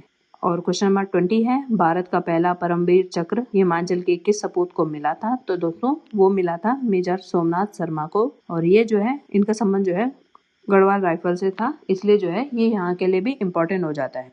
तो दोस्तों कैसे लगे आपके क्वेश्चन, कैसे लगे आपको पॉइंट्स, जरूर बताइएगा। तो दोस्तों जैसे कि मैंने आपको बताया है कि मैं जो है आपको 2 राज्य और 1 केंद्र शासित प्रदेश हर वीडियो में कवर करवाऊंगी। तो दोस्तों आज जो है मैंने जो केंद्र शासित प्रदेश यहाँ पर चुना है वो है जम्मू कश्मीर। तो दोस्तों इसके बारे में जो है हम एक सामान्य चर्चा करेंगे, जिसमें जो है सिर्फ महत्वपूर्ण चीजों को ही कवर किया जाएगा। तो दोस्तों बात करते हैं अब जम्मू कश्मीर के बारे में। तो दोस्तों यूनियन टेरिटरी के रूप में जो है जम्मू कश्मीर का गठन 31 अक्टूबर 2019 को हुआ था। और दोस्तों जम्मू कश्मीर की जो ग्रीष्मकालीन राजधानी है वो है श्रीनगर, और दोस्तों जो इसकी शीतकालीन राजधानी है तो दोस्तों वो है जम्मू। तो दोस्तों ये जो है इम्पोर्टेंट हो जाते हैं यदि आपसे पूछ लिया जाए कि जम्मू कश्मीर की ग्रीष्मकालीन राजधानी कहाँ है, तो दोस्तों आपको याद रखना है श्रीनगर। अगर दोस्तों बात की जाए जम्मू कश्मीर की शीतकालीन राजधानी की तो वो है दोस्तों जम्मू। और दोस्तों वर्तमान में जो जम्मू कश्मीर के उपराज्यपाल है वो है मनोज सिन्हा। और दोस्तों जम्मू कश्मीर को जो राजभाषाएं हैं तो दोस्तों पहली है कश्मीरी, दूसरी है डोगरी, तीसरी है उर्दू और चौथी है हिंदी। और दोस्तों 5वीं राजभाषा है अंग्रेजी, जो है दोस्तों 2020 के अधिनियम के अनुसार है। तो दोस्तों अगर आपसे क्वेश्चन पूछ लिया जाए कि निम्न में से कौन सी जम्मू कश्मीर की राजभाषा में सम्मिलित नहीं है, और दोस्तों ऑप्शन दिया जाए कश्मीरी, ऑप्शन दिया जाए डोगरी, ऑप्शन दिया जाए हिंदी और ऑप्शन दिया जाए डी में दिया जाए संस्कृत। तो दोस्तों आपको पता ही होगा कि जो जम्मू कश्मीर की राजभाषाएं हैं तो दोस्तों उसमें है कश्मीरी, डोगरी, उर्दू, हिंदी और अंग्रेजी। और दोस्तों उसके अलावा जम्मू कश्मीर का जो उच्च न्यायालय है तो दोस्तों जम्मू कश्मीर का उच्च न्यायालय जो है तो दोस्तों वो है जम्मू कश्मीर और लद्दाख का न्यायालय जो है दोस्तों वो एक ही है। और दोस्तों यदि जम्मू कश्मीर के क्षेत्रफल की बात की जाए तो दोस्तों वो है 42,241 वर्ग किलोमीटर। तो दोस्तों ये जो है जम्मू कश्मीर के एक सामान्य परिचय था। और दोस्तों बात करते हैं इस जम्मू कश्मीर के राजकीय प्रतीक के बारे में। तो दोस्तों जम्मू कश्मीर का जो राजकीय पशु है वो है हंसगुल। हंसगुल जो है दोस्तों हिरण की ही एक प्रजाति है, जो कि दोस्तों इसे जो है कश्मीरी लाल हिरण भी कहा जाता है। और दोस्तों मेनली जो है आपको यदि राजकीय पशु मैच करने के लिए दिया जाएगा तो दोस्तों उसमें जो है हंसगुल ही आएगा। और दोस्तों क्वेश्चन इस प्रकार से भी बन सकता है कि हंसगुल जो है कौन से जानवर की प्रजाति है, तो दोस्तों आपको याद रखना है ये हिरण की ही एक प्रजाति है। और दोस्तों इसका राजकीय पक्षी है तो दोस्तों इसका राजकीय पक्षी है कलित तीतर। तो दोस्तों ये भी आपको याद रखना है। और दोस्तों जो ये कलित तीतर है ना तो ये जो है नया ही स्वीकृति है, ये भी आपको याद रखना है। और दोस्तों उसके अलावा जम्मू कश्मीर का जो राजकीय वृक्ष है तो दोस्तों वो है चिनार। और जम्मू कश्मीर का जो राजकीय पुष्प है वो है कमल यानी कि लोटस। और दोस्तों जो मतलब विशेषता है तो दोस्तों विशेषता क्या है, हंसकुल मुख्य रूप से जो है दाचिगाम राष्ट्रीय उद्यान में पाया जाता है और यहाँ जो है अत्यधिक लुप्तप्राय प्राणी है। तो दोस्तों ये आपको याद रखना है कि दाचीगंगा जो राष्ट्रीय उद्यान है उसका जो है मुख्य रूप से हंसगुल पाया जाता है, ये भी आपको याद रखना है। अब दोस्तों बात करते हैं जम्मू कश्मीर के प्रशासनिक एवं राजनीतिक ढांचे के बारे में। तो दोस्तों जम्मू कश्मीर में जो है टोटल जो जिले हैं वो है दोस्तों 20, जिसमें से जो है दोस्तों जम्मू संभाग में जो है 10 जिले हैं और कश्मीर संभाग में जो है 10 जिले हैं, यानी कि 10-10 जिले हैं। 10 तो जम्मू में है और 10 जो है कश्मीर में है। उसके अलावा दोस्तों जो जम्मू कश्मीर में जो लोकसभा की सीटें हैं तो दोस्तों वो है 5। तो दोस्तों वो 5 लोकसभा की सीटें हैं बारामूला, श्रीनगर, अनंतनाग, उधमपुर और जम्मू। और दोस्तों उसके अलावा जम्मू कश्मीर में जो विधानसभा की सीटें हैं तो दोस्तों वो है 90, जो कि परिसीमन के बाद की ये सीटें हैं। और दोस्तों जो विधानसभा की सीटें हैं उनका जो विभाजन है तो दोस्तों उसमें जो है 43 सीटें जो हैं जम्मू क्षेत्र की हैं और 47 सीटें जो हैं कश्मीर क्षेत्र की हैं। और दोस्तों उसके अलावा पीओके के लिए जो रिक्त सीटें हैं तो दोस्तों वो है 24, ये भी आपको याद रखना है। दोस्तों किसी भी प्रकार के क्वेश्चन बन सकते हैं, जैसे आपसे पूछ लिया जाएगा कि जम्मू कश्मीर में जो है लोकसभा की सीटें कितनी हैं, तो दोस्तों आपको याद रखना है 5। यदि दोस्तों राज्यसभा की सीटें पूछी जाए तो दोस्तों यहाँ पर है राज्यसभा की सीटें 4। और दोस्तों थोड़ा ट्रिकी अगर क्वेश्चन पूछ लिया जाए तो दोस्तों ये पूछा जा सकता है कि पीओके के लिए अतिरिक्त विधानसभा की सीटें कितनी हैं, तो दोस्तों वो है 24। और टोटल यदि विधानसभा की सीटों की बात की जाए तो दोस्तों वो है 90। तो दोस्तों अब बात करते हैं जम्मू कश्मीर के भौगोलिक स्थिति एवं नदियों के बारे में। तो दोस्तों सबसे पहले बात करते हैं जम्मू कश्मीर की सीमाएं किन राज्यों से लगती हैं। तो दोस्तों जम्मू कश्मीर की सीमा जो है पंजाब से लगती है, हिमाचल से लगती है और लद्दाख जो कि यूनियन टेरिटरी है उससे लगती है। और दोस्तों उसके अलावा अंतर्राष्ट्रीय सीमा जो है जम्मू कश्मीर की वो लगती है पाकिस्तान से। और दोस्तों उसके अलावा जो जम्मू एंड कश्मीर की जो है प्रमुख नदियां हैं तो दोस्तों उनमें है झेलम, चिनाब, रावी और तावी नदी। और दोस्तों झेलम नदी जो है ना, तो झेलम नदी जो है बेरीनाग झरने जिसे जो है अनंतनाग भी कहा जाता है। तो दोस्तों झेलम नदी का उद्गम कहाँ से होता है? तो दोस्तों झेलम नदी का उद्गम जो है बेरीनाग झरने से होता है। और दोस्तों इसी के तट पे जो है श्रीनगर भी स्थित है। तो दोस्तों अगर आपसे क्वेश्चन पूछ लिया जाए कि जम्मू कश्मीर का एक प्रमुख शहर श्रीनगर किस नदी के तट पर स्थित है, तो दोस्तों आपको याद रखना है झेलम नदी। और दोस्तों उसके अलावा चिनाब नदी, तो दोस्तों चिनाब नदी जो है ये चंद्र और बागा दो नदियों के मिलन से ये बनी हुई है। तो दोस्तों ये भी आपको याद रखना है। तो दोस्तों बात करते हैं अब जम्मू कश्मीर के प्रमुख झीलें एवं दर्रे। यहाँ से जो दोस्तों लगभग सभी एग्जाम में क्वेश्चन बनते हैं। तो दोस्तों आपको ध्यान से पढ़ना है, वीडियो को बिल्कुल भी स्किप नहीं करना है। और साथ ही साथ में अगर आप चाहें तो मतलब आप कैसे पढ़ सकते हैं दोस्तों, तो दोस्तों अगर आपको लगता है कि इतना टाइम नहीं है तो आपने क्या करना है, जैसे कोई लड़के जो है कोई कुछ काम कर रहा है तो उनको क्या करना है, तो दोस्तों उनको मतलब जैसे कुछ काम कर रहे हैं, जैसे घर का काम हो गया, रूम का कोई भी काम हो गया, तो दोस्तों जैसे कोई फिजिकल के जा रहा है तो थोड़ी देर जो है वीडियो चला लो। तो दोस्तों अगर आपको नोट्स बनाने का टाइम नहीं है तो आप जो है इस प्रकार से जो है थोड़ा सुन के और थोड़ा देख के जो है जहाँ पर भी आपको 10-15 मिनट का टाइम मिलता है तो 2x की स्पीड से आप सुन सकते हैं। और दोस्तों लड़कियां जो है क्या कर सकती हैं, तो दोस्तों लड़कियां जो है ऐसा कर सकती हैं कि जैसे 2x की स्पीड से जैसे कोई रोटी बना रही हैं, सब्जी बना रही हैं, तो फ़ोन को सामने रख दो और बनाती रहो और वीडियो चलती रहेगी और आप जो है देखेंगी भी, देख भी पाएंगी और सुन भी पाएंगी। इससे जो है आपका थोड़ा बहुत जो है अच्छा मतलब थोड़ा बहुत जो है आपका कवर हो पाएगा। और वीडियो को जो है 2 से 3 बार अगर आप देखोगे ना तो आपका जो है ज़्यादा से 90% चीज़ें जो हैं आपको याद हो जाएंगी। तो दोस्तों अब बात करते हैं प्रमुख झीलें एवं दर्रे। तो दोस्तों जम्मू एंड कश्मीर में एक प्रमुख झील है वुलर झील। तो दोस्तों ये वुलर झील जो है बांदीपोरा में स्थित है। और दोस्तों ये जो है भारत की सबसे बड़ी मीठे पानी की झील है।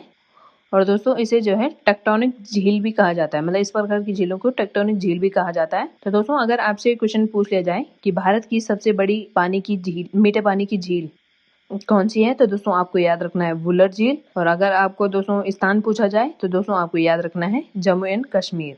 और दोस्तों उसके अलावा डल झील जो कि श्रीनगर में स्थित है। तो दोस्तों डल झील जो है शिकारों और हाउस बोट के लिए प्रसिद्ध है। तो दोस्तों आपने देखा होगा कि श्रीनगर में जो है डल झील काफी प्रसिद्ध है और यहाँ पर जो है हाउस बोट चलती हैं, आपने वीडियोस वगैरह में भी देखा होगा। और दोस्तों उसके अलावा मानस बाल झील है, ये जो है कमलों के लिए प्रसिद्ध है, कमल के फूलों के लिए ये झील जो है प्रसिद्ध है। यदि दोस्तों अगर क्वेश्चन बने कि श्रीनगर में जो है कमलों के लिए कौन सी झील प्रसिद्ध है, तो दोस्तों आपको याद रखना है मानस बाल झील। और दोस्तों उसके अलावा प्रमुख दर्रों की यदि बात की जाए तो दोस्तों प्रमुख दर्रों में है बनिहाल दर्रा। तो दोस्तों बनिहाल दर्रा जो है अपने आप में जो है काफी इम्पोर्टेंट है और कई बार अलग अलग एग्जामों में पूछा गया है। ये जो है राज्य स्पेशल में भी नहीं पूछा गया है, ये जो है सामान्यतः जीएस में ही पूछा गया है। एक तो ये वुलर झील वाला और एक जो है ये बनिहाल दर्रा वाला। तो दोस्तों बनिहाल दर्रा आपसे क्वेश्चन इस प्रकार से भी बन सकता है कि बनिहाल दर्रा किन दो स्थानों को जोड़ता है। तो दोस्तों जो बनिहाल दर्रा है ना, ये जो है जम्मू को श्रीनगर से जोड़ता है। और दोस्तों इसी पे जो है यही जो है ये जवार झील भी बनी हुई है, तो आपको ये भी याद रखना है।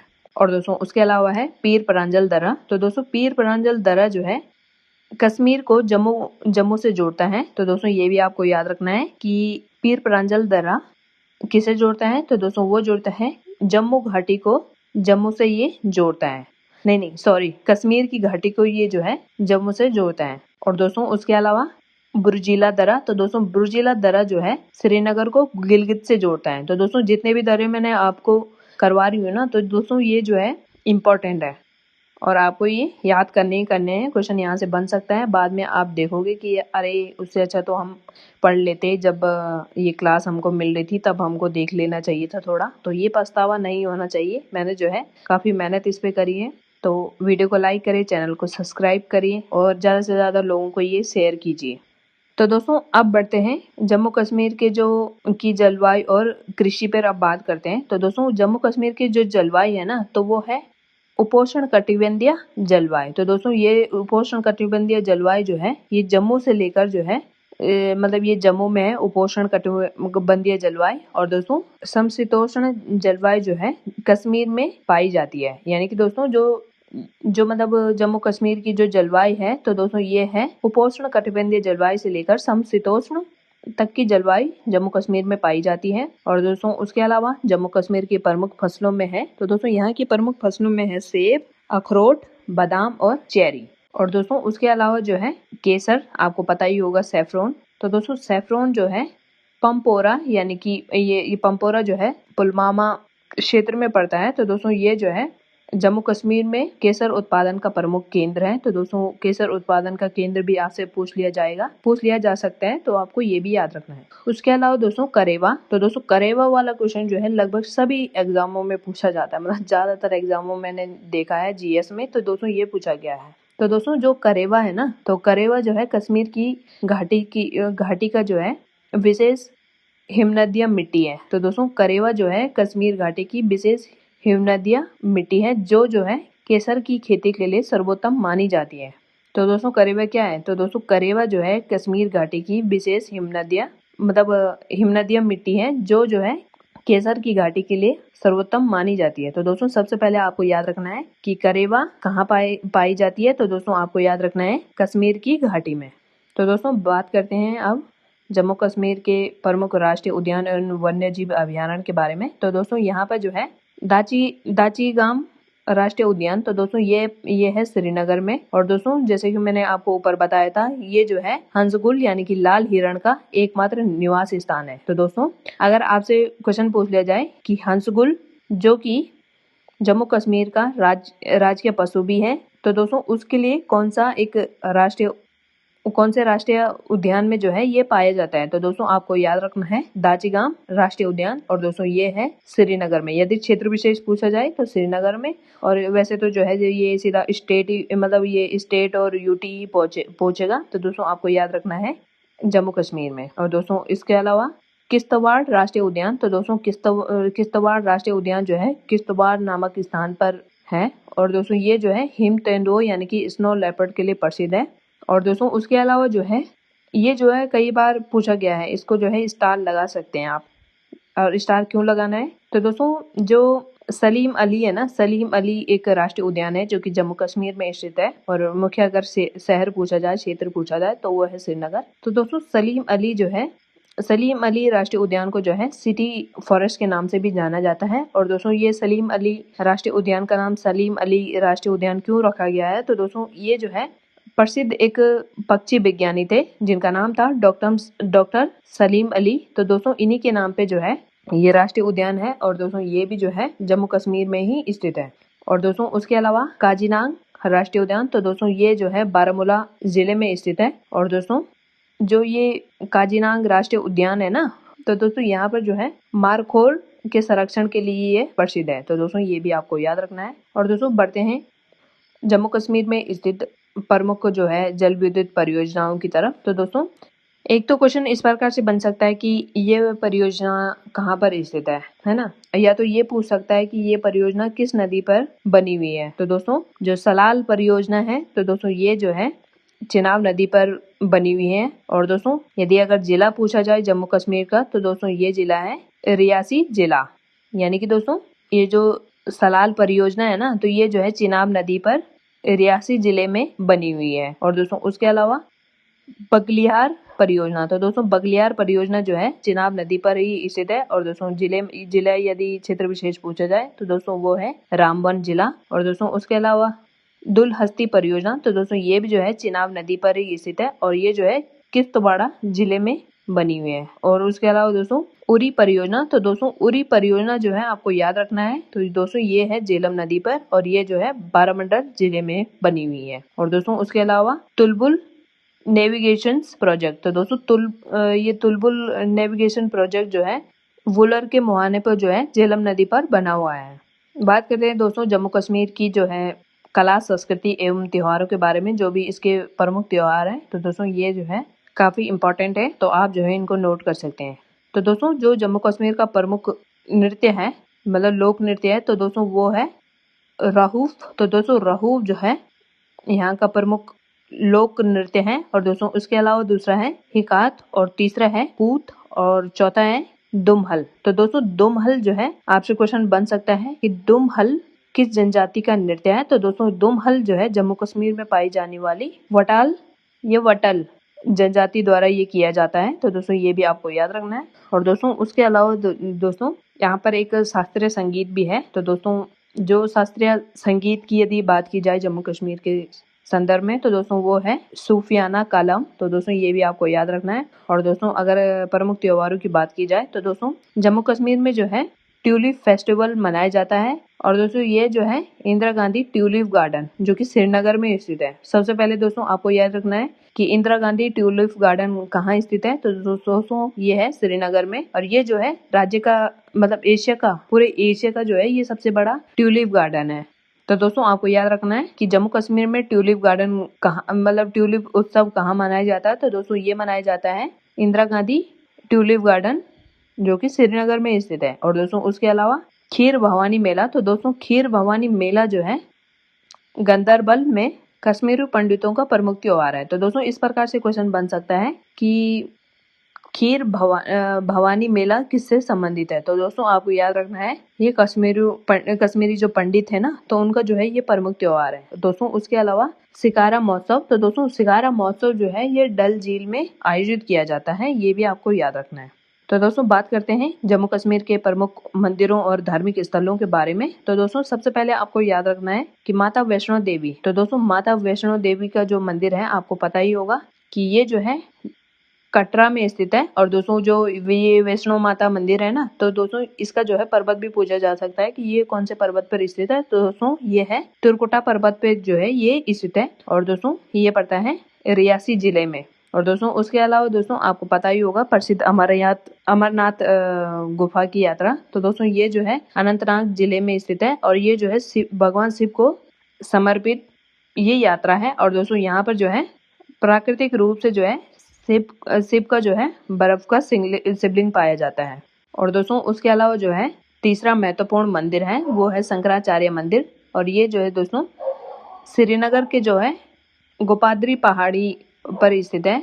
तो दोस्तों ये भी आपको याद रखना है कि जम्मू कश्मीर में जो मंदिर है शंकराचार्य मंदिर है, तो दोस्तों ये जो है किस पहाड़ी पर स्थित है। तो दोस्तों ये है गोपाद्री पहाड़ी पर, और इसे जो है दोस्तों ज्येष्ठेश्वर मंदिर भी कहा जाता है। तो दोस्तों ये भी आपको याद रखना है। उसके अलावा दोस्तों रघुनाथ मंदिर। तो दोस्तों रघुनाथ मंदिर जो है जम्मू में है। और दोस्तों जो रघुनाथ मंदिर है ना जम्मू में, तो दोस्तों इसका निर्माण जो है महाराजा गुलाब सिंह द्वारा किया गया था। तो दोस्तों ये भी आपको याद रखना है। और दोस्तों उसके अलावा हजरत बल दरगाह। तो दोस्तों हजरत बल दरगाह जो है श्रीनगर में स्थित है, और ये जो है डल झील के किनारे पर स्थित है। और दोस्तों उसके अलावा जो है बात करते हैं जम्मू कश्मीर में जो प्रमुख उत्पाद हैं और उनको जो जीआई टैग प्राप्त हैं जैसे हस्तशिल्प वगैरह, तो वो किन किन को प्राप्त है। तो दोस्तों सबसे पहले जो है कश्मीरी केसर। तो दोस्तों ये जो है मैंने जैसे आपको ऊपर बताया था कि पंपोरा क्षेत्र का जो है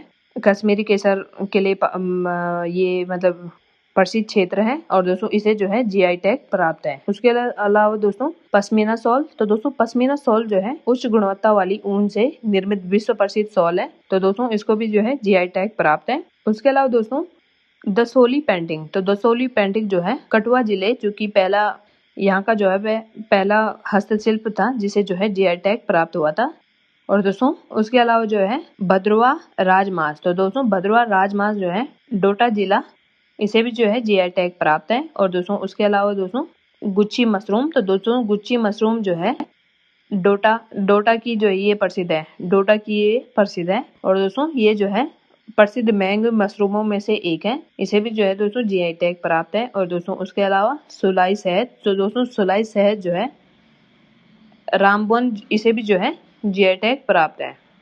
तो दोस्तों अब बात करते हैं अति महत्वपूर्ण वन लाइनर पॉइंट्स पे जो है अलग अलग एग्जामों में पूछे गए हैं, और ये जो है दोस्तों इम्पोर्टेंट भी हैं और अलग अलग एग्जामों में भी पूछे गए हैं। तो ये जो है काफी इम्पोर्टेंट है। तो दोस्तों सबसे पहले जम्मू कश्मीर को जो है धरती का स्वर्ग कहा जाता है। और दोस्तों उसके अलावा श्रीनगर शहर की जो स्थापना की थी तो दोस्तों ये की थी सम्राट अशोक ने। ये जो है अपने आप में इम्पोर्टेंट फैक्ट हो जाता है कि श्रीनगर शहर की स्थापना किसने की थी, तो दोस्तों ये की थी सम्राट अशोक ने। और दोस्तों उसके अलावा रास तरंगड़ी जो कि जो है दोस्तों कर्ण द्वारा रचित है। तो दोस्तों इसमें जो है कश्मीर का जो है इतिहास का वर्णन किया गया है। और दोस्तों आपको पता ही होगा कि रास तरंगड़ी जो है कितनी इम्पोर्टेंट पुस्तक है कर्ण जी की। तो दोस्तों ये भी आपको याद रखना है।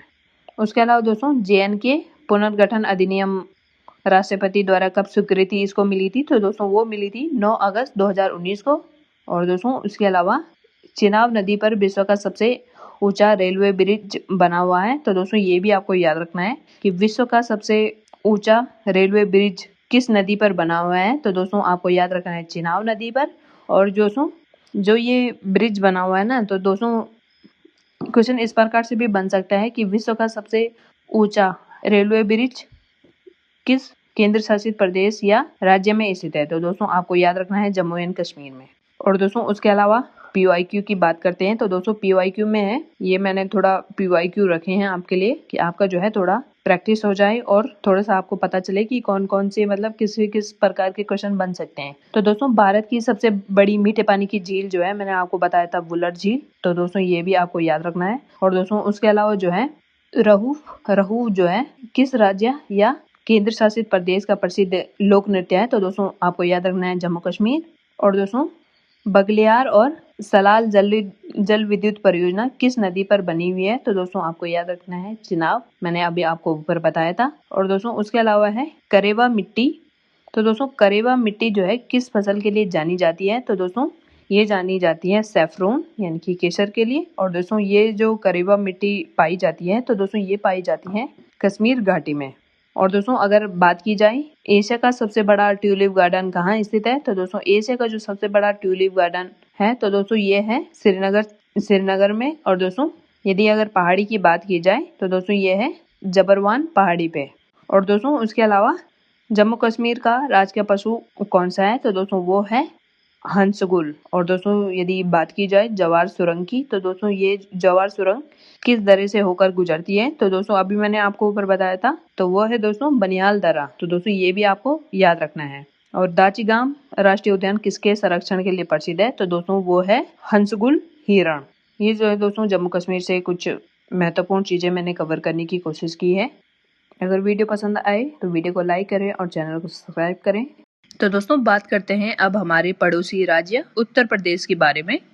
उत्तर प्रदेश का जो है हम ज्यादा से ज्यादा चीजों को इसमें कवर करने की कोशिश करेंगे। और दोस्तों यहाँ से जो है मुझे लगता है यहाँ से कुछ क्वेश्चन बनने की मतलब संभावना है, तो दोस्तों एक नजर इस पर भी डालिएगा। तो दोस्तों उत्तर प्रदेश राज्य का जो गठन हुआ था तो दोस्तों वो हुआ था 24 जनवरी 1950 को। और दोस्तों जो संयुक्त प्रांत है ना, तो दोस्तों संयुक्त प्रांत जो है उत्तर प्रदेश को ही कहा जाता है। और दोस्तों उत्तर प्रदेश की राजधानी जो है वो लखनऊ में है। और लखनऊ को जो है दोस्तों नवाबों का शहर भी कहा जाता है। अगर आपसे क्वेश्चन इस प्रकार से बने कि निम्न में से किस शहर को नवाबों का शहर कहा जाता है और आपको ऑप्शन कुछ भी दे दिए जाए तो दोस्तों आपको याद रखना है लखनऊ। उसके अलावा दोस्तों उत्तर प्रदेश का जो उच्च न्यायालय है तो दोस्तों ये है प्रयागराज में। और दोस्तों इसकी स्थापना जो है 1866 में हुई थी, ये भी आपको याद रखना है। और दोस्तों इसकी जो है एक खंडपीठ जो है लखनऊ में भी है। तो दोस्तों एक तो मतलब जो मेन यहाँ का जो उच्च न्यायालय है ना, तो वो तो प्रयागराज में है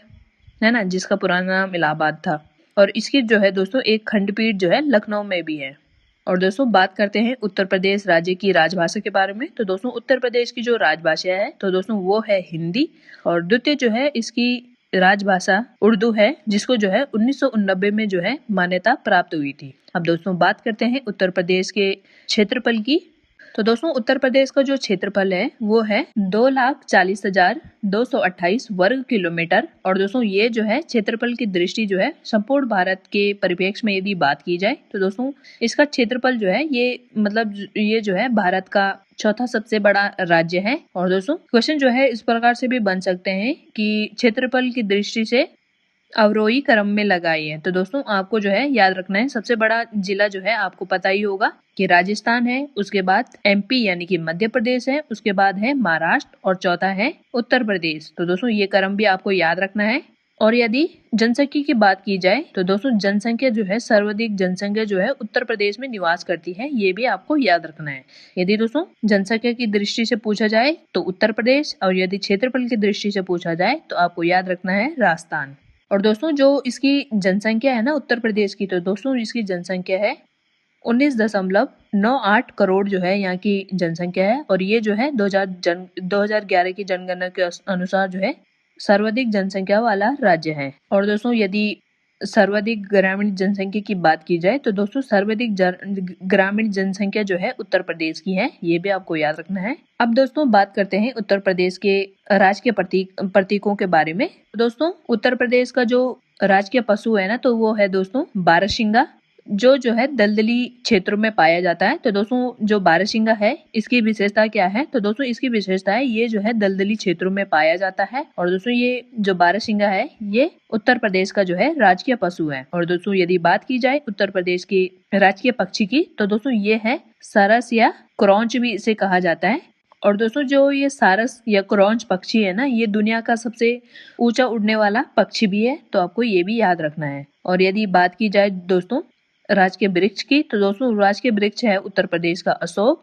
ये इसी को जो है दोस्तों सीता अशोक भी कहा जाता है, और ये जो है पवित्रता का ही प्रतीक है। तो दोस्तों ये जो अशोक का वृक्ष है ना, तो ये जो है पवित्रता का प्रतीक है, और इसी को जो है सीता अशोक भी कहा जाता है। यदि दोस्तों बात की जाए उत्तर प्रदेश के राजकीय पुष्प की, तो दोस्तों यहाँ का राजकीय पुष्प है प्लास, और दोस्तों इसी को जो है टेसु भी कहा जाता है। और दोस्तों जो ये टेसु है ना, तो दोस्तों इसे जो है जंगल की आग भी कहा जाता है, ये भी आपको याद रखना है। यदि दोस्तों अगर आपसे क्वेश्चन इस प्रकार से मतलब पूछा जाए कि निम्न में से किस पुष्प को जंगल की आग कहा जाता है, दोस्तों इस प्रकार के क्वेश्चन भी बन सकते हैं, है ना। तो आपको जो है ये भी ध्यान में रखने हैं। तो दोस्तों जंगल की आग जो है प्लस यानी कि टेसु को कहा जाता है, और दोस्तों ये जो है उत्तर प्रदेश का जो है राजकीय पुष्प है।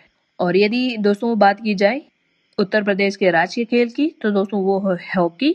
और दोस्तों उत्तराखंड का जो राजकीय खेल है तो दोस्तों वो है फुटबॉल। तो दोस्तों आपको याद रखना है उत्तर प्रदेश का तो हॉकी है और उत्तराखंड का फुटबॉल, और उसे जो है 2011 में जो है अपनाया गया था। दोस्तों रिलेट करके पढ़ सकते हो, चीजें जो है इजी हो जाएंगी। और दोस्तों बात करते हैं उत्तर प्रदेश के राजकीय चिन्ह की, तो दोस्तों इसमें जो है एक वृत्त में जो है दो मछलियां जो है अवध के मुस्लिम शासकों का प्रतीक मानी जाती है। तो दोस्तों एक वृत्त है ना, तो उस पे जो है दो मछलियां ऊपर की तरफ आपने देखा होगा। तो दोस्तों ये जो है किसका प्रतीक मानी जाती है, तो दोस्तों ये है अवध के जो मुस्लिम शासक थे ना, तो ये उनका प्रतीक है जो अवध के नवाब थे, है ना। और दोस्तों एक तीर और धनुष का भी चिन्ह इसमें मिलता है, जिसमें जो है दोस्तों श्री राम का प्रतीक इस तीर और धनुष को माना जाता है। और दोस्तों जो उत्तर प्रदेश का जो राजकीय चिन्ह स्वीकृत किया गया था, तो दोस्तों ये किया गया था 1938 में। तो दोस्तों अब बात करते हैं उत्तर प्रदेश के प्रशासनिक एवं राजनीतिक ढांचे के बारे में। तो दोस्तों उत्तर प्रदेश की जो मंडलों की संख्या है, तो दोस्तों ये है 18। तो दोस्तों यदि आपसे क्वेश्चन पूछा जाए कि उत्तर प्रदेश में मंडलों की संख्या कितनी है, तो दोस्तों आपको याद रखना है 18। और दोस्तों जो इसका नवीनतम मंडल है ना, तो दोस्तों ये है अलीगढ़ जो है इसका नवीनतम मंडल है।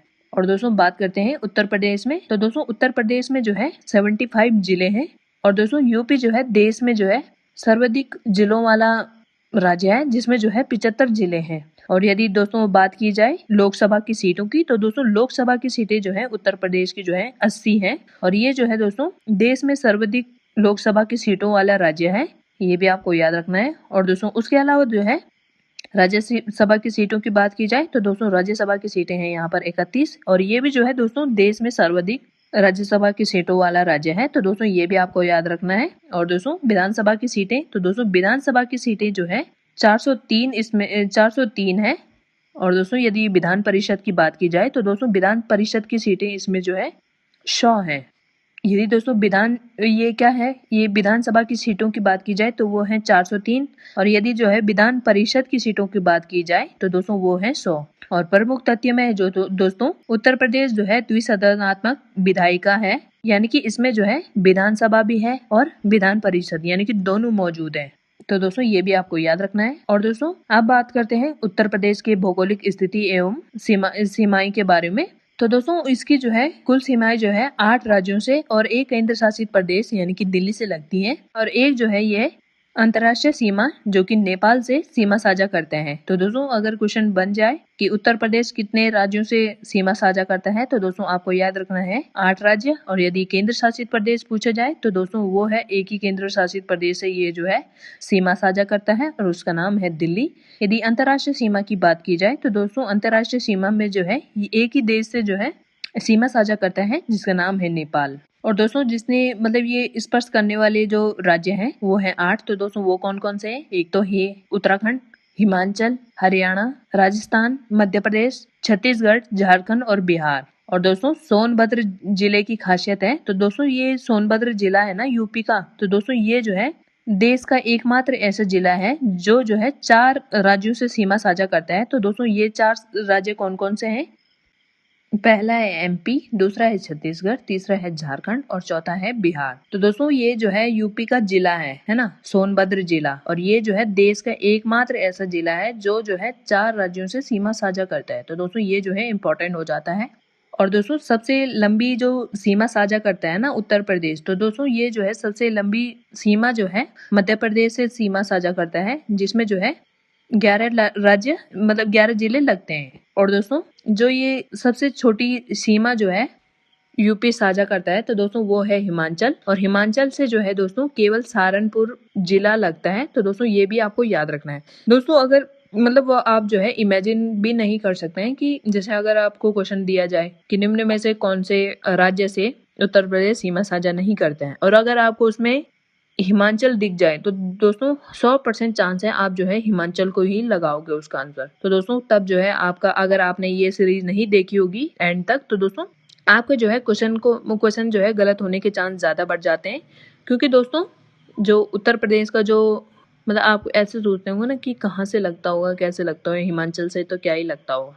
पर दोस्तों जो यूपी का जो सहारनपुर जिला है ना, ये जो है सबसे छोटी सीमा साझा जो है हिमाचल से ही करता है। तो दोस्तों ये भी आपको याद रखना है। तो दोस्तों अब बात करते हैं उत्तर प्रदेश के प्रमुख नदियां एवं झीलों के बारे में। तो दोस्तों सबसे पहले है गंगा नदी। तो दोस्तों गंगा नदी जो है उत्तराखंड के गौमुख से निकलकर यूपी के बिजनौर जिले में प्रवेश करती है और बलिया से होकर जो है बिहार में निकल जाती है। तो दोस्तों सबसे पहले आपको क्या याद रखना है कि जब उत्तर प्रदेश से जो गंगा नदी निकलती है ना, मतलब उत्तराखंड से जब गंगा नदी निकलती है ना, तो वो कौन से स्थान पर प्रवेश करती है, मतलब कौन से जिले में प्रवेश करती है। तो दोस्तों आपको याद रखना है बिजनौर जिला। और यदि बात की जाए कि यदि आपसे क्वेश्चन इस प्रकार से पूछ लिया जाए कि उत्तर प्रदेश के किस स्थान से जो है गंगा नदी राज्य से बाहर हो जाती है, तो दोस्तों आपको याद रखना है बलिया, और इससे आगे से जो है ये बिहार में निकल जाती है। और दोस्तों बात करते हैं यमुना नदी की। तो यमुना नदी जो है दोस्तों आपको पता ही होगा कि यमुनोत्री उत्तराखंड से निकलकर ये जो है यूपी के सहारनपुर जिले में प्रवेश करती है, और दोस्तों प्रयागराज में ये जो है गंगा में मिल जाती है। मतलब पहले तो ये मतलब निकलती तो दोनों उत्तराखंड से हैं, पर ये जो है यमुना नदी प्रयागराज में जो है गंगा में जो है मिलती है ना। इतना लंबा सफर तय करने के बाद तब जो है ये प्रयागराज में गंगा से मिलती है। तो दोस्तों बात करते हैं गोमती नदी की। तो दोस्तों गोमती नदी ये जो है किसी भी पहाड़ी से नहीं निकलती है। दोस्तों सबसे पहले इसकी विशेषता है कि ये जो है गोमती नदी जो है उत्तर प्रदेश की, ये किसी भी पहाड़ी से नहीं निकलती है। जबकि दोस्तों अमूमन देखा जाता है कि जो नदियां हैं ये जो है सामान्यतः पहाड़ी से ही निकलती है ना। पर जो गोमती नदी है ये जो है पहाड़ी से नहीं निकलती, बल्कि यूपी के पीलीभीत में स्थित एक फुलार झील है ना मैदानी इलाके में। तो दोस्तों यहाँ से ये निकलती है ना। सबसे पहले आपको क्या याद रखना है, अगर आपसे क्वेश्चन पूछ लिया जाए कि गोमती नदी का उद्गम कहाँ से होता है, तो दोस्तों आपको याद रखना है फुलार झील, जो है पीलीभीत में स्थित है।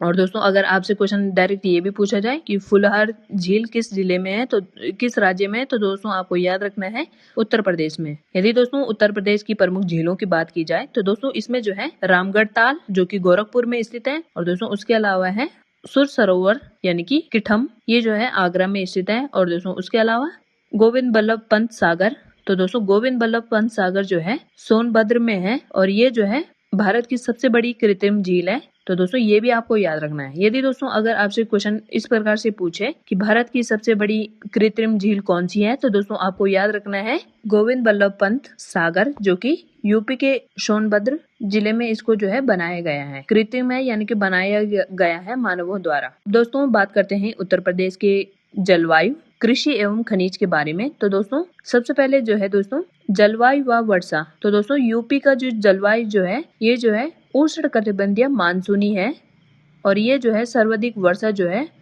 गोरखपुर में तराई क्षेत्र में होती है और दोस्तों सबसे कम वर्षा जो है मथुरा में होती है। तो दोस्तों सर्वाधिक वर्षा जो है किस जिले में होती है, तो दोस्तों आपको याद रखना है गोरखपुर। और गोरखपुर जो है तराई जिला है। और यदि सबसे कम वर्षा की यदि बात की जाए तो दोस्तों वो होती है मथुरा में।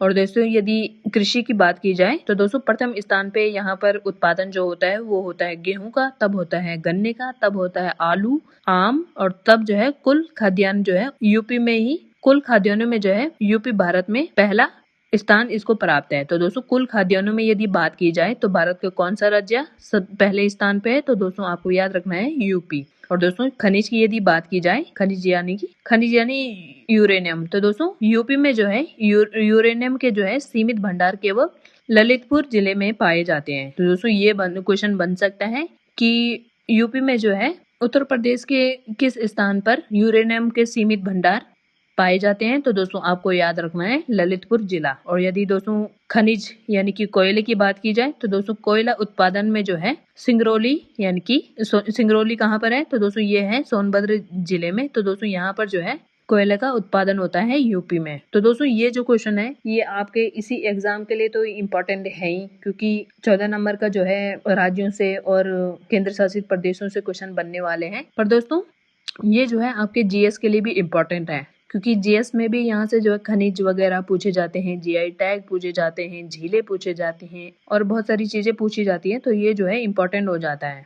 तो दोस्तों अब बात करते हैं अफीम की। तो दोस्तों अफीम जो है, तो दोस्तों उत्तर प्रदेश का जो है एकमात्र अफीम कारखाना जो है गाजीपुर में स्थित है। तो दोस्तों गांजे से आप इसको याद रखते हैं, गाजीपुर जो है आप गांजे से इसको याद रख सकते हैं। तो दोस्तों बात करते हैं अब उत्तर प्रदेश के प्रमुख राष्ट्रीय उद्यान एवं वन्यजीव अभयारण्य के बारे में। तो दोस्तों सबसे पहले है दुधवा राष्ट्रीय उद्यान। तो दोस्तों दुधवा राष्ट्रीय उद्यान जो है लखीमपुर खीरी में स्थित है। और दोस्तों इसकी विशेषता है, तो दोस्तों ये जो है यूपी का एकमात्र राष्ट्रीय उद्यान है जिसे जो है राष्ट्रीय उद्यान का दर्जा कब दिया गया था, तो दोस्तों वो दिया गया था 1977 में। और दोस्तों यहाँ पर जो है बाघ और बारहसिंगा जो है यहाँ का प्रमुख जानवर है। तो दोस्तों ये भी आपको याद रखना है। और दुधवा राष्ट्रीय उद्यान आपसे नॉर्मली क्वेश्चन पूछ सकता है कि दुधवा राष्ट्रीय उद्यान कहाँ स्थित है, तो दोस्तों आपको याद रखना है लखीमपुर खीरी उत्तर प्रदेश। और दोस्तों ये जो है यूपी का एकमात्र राष्ट्रीय उद्यान है, ये भी आपको याद रखना है। उसके अलावा दोस्तों बात करते हैं रानीपुर टाइगर रिजर्व की। तो दोस्तों रानीपुर टाइगर रिजर्व जो है चित्रकूट जिले में स्थित है। और जो रानीपुर टाइगर रिजर्व है ना, तो दोस्तों ये जो है यूपी का नवीनतम और चौथा टाइगर रिजर्व है। और जबकि दोस्तों उत्तर प्रदेश का जो पहला टाइगर रिजर्व है, तो दोस्तों वो है बुलंदखंड के क्षेत्र जो है, यहाँ पर बुलंदखंड क्षेत्र का जो है पहला टाइगर रिजर्व है। और दोस्तों बात की जाए हस्तिनापुर वन्यजीव अभयारण्य की, तो दोस्तों ये है मेरठ और मुजफ्फरनगर में ये वन्यजीव अभयारण्य पड़ता है। और दोस्तों ये जो है यूपी का सबसे बड़ा वन्यजीव अभयारण्य है। और दोस्तों ये जो है कौरवों की प्राचीन राजधानी के पास स्थित है। तो दोस्तों ये जो है इम्पोर्टेंट हो जाता है। और दोस्तों उसके अलावा जो है महावीर स्वामी अभयारण्य कहाँ स्थित है, तो दोस्तों ये है ललितपुर में। और ये जो है यूपी का सबसे छोटा वन्यजीव अभयारण्य है। यदि दोस्तों सबसे बड़े वन्यजीव अभयारण्य की बात की जाए तो दोस्तों ये वो था हस्तिनापुर। और सबसे छोटे वन्यजीव अभयारण्य की बात की जाए तो दोस्तों वो है महावीर स्वामी अभयारण्य। तो दोस्तों बात करते हैं अब उत्तर प्रदेश जिले की कला एवं संस्कृति और संगीत घराने के बारे में। तो दोस्तों सबसे पहले जो है लखनऊ घराना, तो दोस्तों इसे जो है नवाब वाजिद अली शाह ने संरक्षण दिया था। और ये जो है ख्याल और ठुमरी गायन के साथ साथ कथक नृत्य के लिए दुनिया भर में प्रसिद्ध है। तो दोस्तों यदि आपसे क्वेश्चन इस प्रकार से पूछा जाए कि कथक नृत्य मतलब वाजिद अली शाह ने किसको संरक्षण प्रदान किया था। तो दोस्तों इस जो वाजिद अली शाह थे ना, तो उन्होंने जो है लखनऊ घराने को जो है संरक्षण दिया था। और ये जो है ख्याल और ठुमरी गायन के साथ साथ कथक नृत्य के लिए भी दुनिया भर में प्रसिद्ध है। और दोस्तों उसके अलावा है बनारस घराना। तो दोस्तों बनारस घराना यह जो है शिव की नगरी का घराना है। तो दोस्तों बनारस आपको पता ही होगा कि शिव की नगरी है। तो दोस्तों इसे जो है बनारस घराना को जो है शिव की नगरी का घराना कहा जाता है। और यहाँ के जो है ठुमरी, जैसे कि ठुमरी की जो प्रसिद्ध गायिका है ना, तो वो है गिरजा देवी। तो दोस्तों ये भी क्वेश्चन बन सकता है कि ठुमरी की प्रसिद्ध गायिका कौन है। तो दोस्तों आपको याद रखना है गिरजा देवी। और सेनाई की जो उस्ताद है ना, तो वो है बिस्मिल्लाह खान, जो कि पूरे दुनिया में मशहूर है। तो दोस्तों यदि आपसे क्वेश्चन इस प्रकार से पूछा जाए कि सेनाई उस्ताद किसे कहा जाता है, तो दोस्तों वो जो है उस्ताद बिस्मिल्लाह खान को कहा जाता है। और ये जो है पूरी दुनिया में मशहूर है सेनाई वादन में, है ना। तो दोस्तों अब बात करते हैं किराना घराने के बारे में। तो दोस्तों किराना घराना जो है मुजफ्फर यूपी से उत्पन्न यह घराना है, जो कि जो है ख्याल गायन के लिए जाना जाता है। और दोस्तों भारत का जो रतन पंडित भीमसेन जोशी है ना, तो दोस्तों उनका ताल्लुक जो है इसी घराने से है। तो दोस्तों अगर आपसे क्वेश्चन इस प्रकार से पूछा जाए कि भारत रत्न पंडित भीमसेन जोशी का ताल्लुक किस घराने से है, तो दोस्तों आपको याद रखना है किराना घराना। और दोस्तों ये इसका जो संबंधित क्षेत्र है, तो दोस्तों ये जो है मुजफ्फरनगर यूपी के क्षेत्र में ये घराना प्रचलित है। और दोस्तों उसके अलावा है आगरा घराना। तो दोस्तों इसे जो है रंगीला घराना भी कहा जाता है, क्योंकि दोस्तों ये जो है मुगल में एक संगीत का प्रमुख केंद्र हुआ करता था। तो दोस्तों ये भी आपको याद रखना है। अब दोस्तों बात करते हैं उत्तर प्रदेश की कला एवं संस्कृति और प्रमुख गीतों के बारे में। सबसे पहले दोस्तों कजरी। तो कजरी जो है दोस्तों सावन के महीने में महिलाओं द्वारा झूला झूलते हुए गाए जाने वाला गीत है। और दोस्तों इसका जो मुख्य केंद्र है, तो दोस्तों ये है मिर्जापुर। और दोस्तों जो ये कजरी है ना, तो उसी का जो है एक रूप उत्तर प्रदेश मतलब उत्तराखंड के कुमाऊं क्षेत्र में भी बहु लोकप्रिय है। तो दोस्तों अब बात करते हैं विरह गीत। दोस्तों विरह गीत जो है पूर्वांचल क्षेत्रों का सबसे प्रसिद्ध गीत है, जिसमें जो है अहीर यानी कि यादव समुदाय द्वारा वीर रस की कहानियां गाई जाती हैं। ये भी आपको याद रखना है। तो दोस्तों मैं जो है आपको शॉर्ट चीज़ों को मतलब मेरी कोशिश ऐसी है कि मैं ज़्यादा से ज़्यादा चीज़ें जो है इसी में कवर करूं। और दोस्तों वीडियो जो है थोड़ी लंबी हो जाएगी, क्योंकि 3 महत्वपूर्ण राज्य और एक केंद्र शासित प्रदेश इसमें मैं कवर कर रही हूँ। तो दोस्तों वीडियो थोड़ी लंबी बन सकती है। और दोस्तों अगर वीडियो एक साथ अपलोड नहीं होती है ना इन तीनों की, तो दोस्तों मैं अलग अलग भी डाल सकती हूँ। तो आप जो है प्लेलिस्ट में चेक कर सकते हैं दूसरी वीडियोस को भी। अब बात करते हैं दोस्तों रसिया की। तो दोस्तों रसिया जो है ब्रज भूमि, यानी कि ब्रज भूमि कौन सी है, तो दोस्तों वो है मथुरा और वृंदावन की भूमि का जो है ये प्रसिद्ध लोकगीत है, जो है भगवान कृष्ण और राधा के प्रेम को समर्पित है। और ये जो है होली के समय में खूब गाया जाता है। तो दोस्तों आपको पता ही होगा कि ब्रज भूमि जो है होली के लिए प्रसिद्ध है। और दोस्तों यहीं पर जो है तब जो है जब ब्रज में होली का आयोजन होता है, तो दोस्तों उसी में जो है रसिया गीत भी गाया जाता है। तो दोस्तों ये भी आपको याद रखना है। उसके अलावा दोस्तों अल्लाह। तो दोस्तों अल्लाह जो है बुंदेल क्षेत्र का वीर रस प्रधान गीत है, जिसमें जो है महोबा के वीर योद्धाओं अल्लाह और उदल की वीरता का बखान किया जाता है। तो दोस्तों क्वेश्चन आपसे पूछा जा सकता है कि अल्लाह गीत का संबंध किस योद्धाओं से था। तो दोस्तों वो थे अल्लाह और उदल। तो इसमें जो है इन दोनों की जो है वीरता का बखान किया गया है। तो दोस्तों ये भी आपको याद रखना है। तो दोस्तों अब बात करते हैं शास्त्रीय व लोक नृत्य के बारे में। तो दोस्तों कथक जो है उत्तर प्रदेश का एकमात्र शास्त्रीय नृत्य है।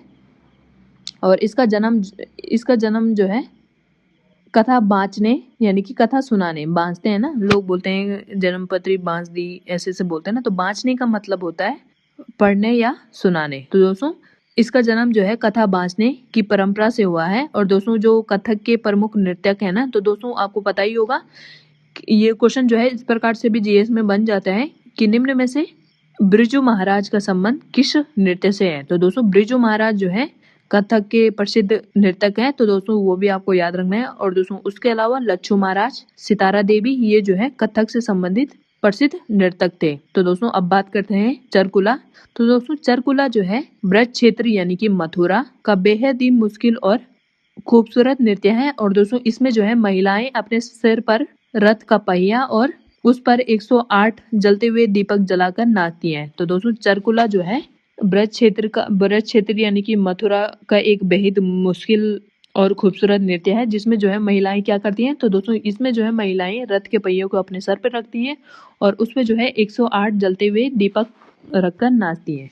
अब दोस्तों बात करते हैं कर्मा। तो दोस्तों कर्मा जो है यह सोनभद्र और मिर्जापुर की खरबार जनजाति द्वारा किया जाने वाला नृत्य है और इसे जो है फसल कटाई के उल्लास और देवी देवताओं को खुश करने के लिए किया जाता है। तो दोस्तों ये जो है कर्मा जो है जनजातियों से संबंधित नृत्य है। तो दोस्तों ये पूछा जा सकता है, क्वेश्चन इस प्रकार से पूछा जा सकता है कि कर्मा किस जनजाति का नृत्य है जो कि जो है उत्तर प्रदेश में निवास करती है। तो दोस्तों कर्मा जो नृत्य है तो दोस्तों ये है खरबर जनजाति जो है सोनभद्र और मिर्जापुर क्षेत्र में पाई जाती है। और दोस्तों ये जो है फसल की कटाई के समय किया जाने वाला नृत्य है, जिसमें जो है देवताओं को खुश करने के लिए यह नृत्य किया जाता है। और दोस्तों उसके अलावा राई नृत्य। तो दोस्तों राई नृत्य जो है बुंदेलखंड क्षेत्र की महिलाओं द्वारा श्री कृष्ण की जन्माष्टमी के अवसर पर किया जाता है और इसमें जो है और ये नृत्य किस प्रकार से किया जाता है, तो दोस्तों ये नृत्य किया जाता है मोर की भांति इसे किया जाने वाला नृत्य कहा जाता है। और दोस्तों इसी को जो है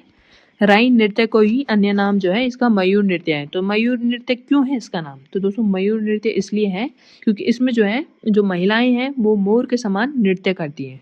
तो दोस्तों ये भी आपको याद रखना है। और यदि क्षेत्र विशेष की बात की जाए कि किस क्षेत्र में ये नृत्य होता है, तो दोस्तों ये होता है यूपी के बुंदेलखंड शहर मतलब क्षेत्र में। और यदि दोस्तों बात की जाए ख्याल नृत्य की, तो दोस्तों ख्याल नृत्य जो है बुंदेलखंड में पुत्र जन्मोत्सव पर रंगीन कागजों और बांस से बने हुए मंदिर को सिर पर रखकर किया जाता है। तो दोस्तों ये भी आपको याद रखना है। और दोस्तों उसके अलावा छोलिया नृत्य। तो दोस्तों छोलिया नृत्य जो है यह मूलतः जो है राजपूतों का तलवार और ढाल के साथ किए जाने वाले नृत्य है। और यह जो है नृत्य जो है ये नृत्य जो है उत्तर प्रदेश के सीमावर्ती इलाके यानी कि उत्तराखंड के कुमाऊं क्षेत्र में शादी ब्याह के उसमें किया जाता है। तो दोस्तों ये जो है वैसे तो मेनली ये वाला क्वेश्चन पूछेगा नहीं, क्योंकि छोलिया नृत्य जो है मुख्यतः जो है उत्तराखंड में ही किया जाता है और ये उत्तराखंड का ही नृत्य है।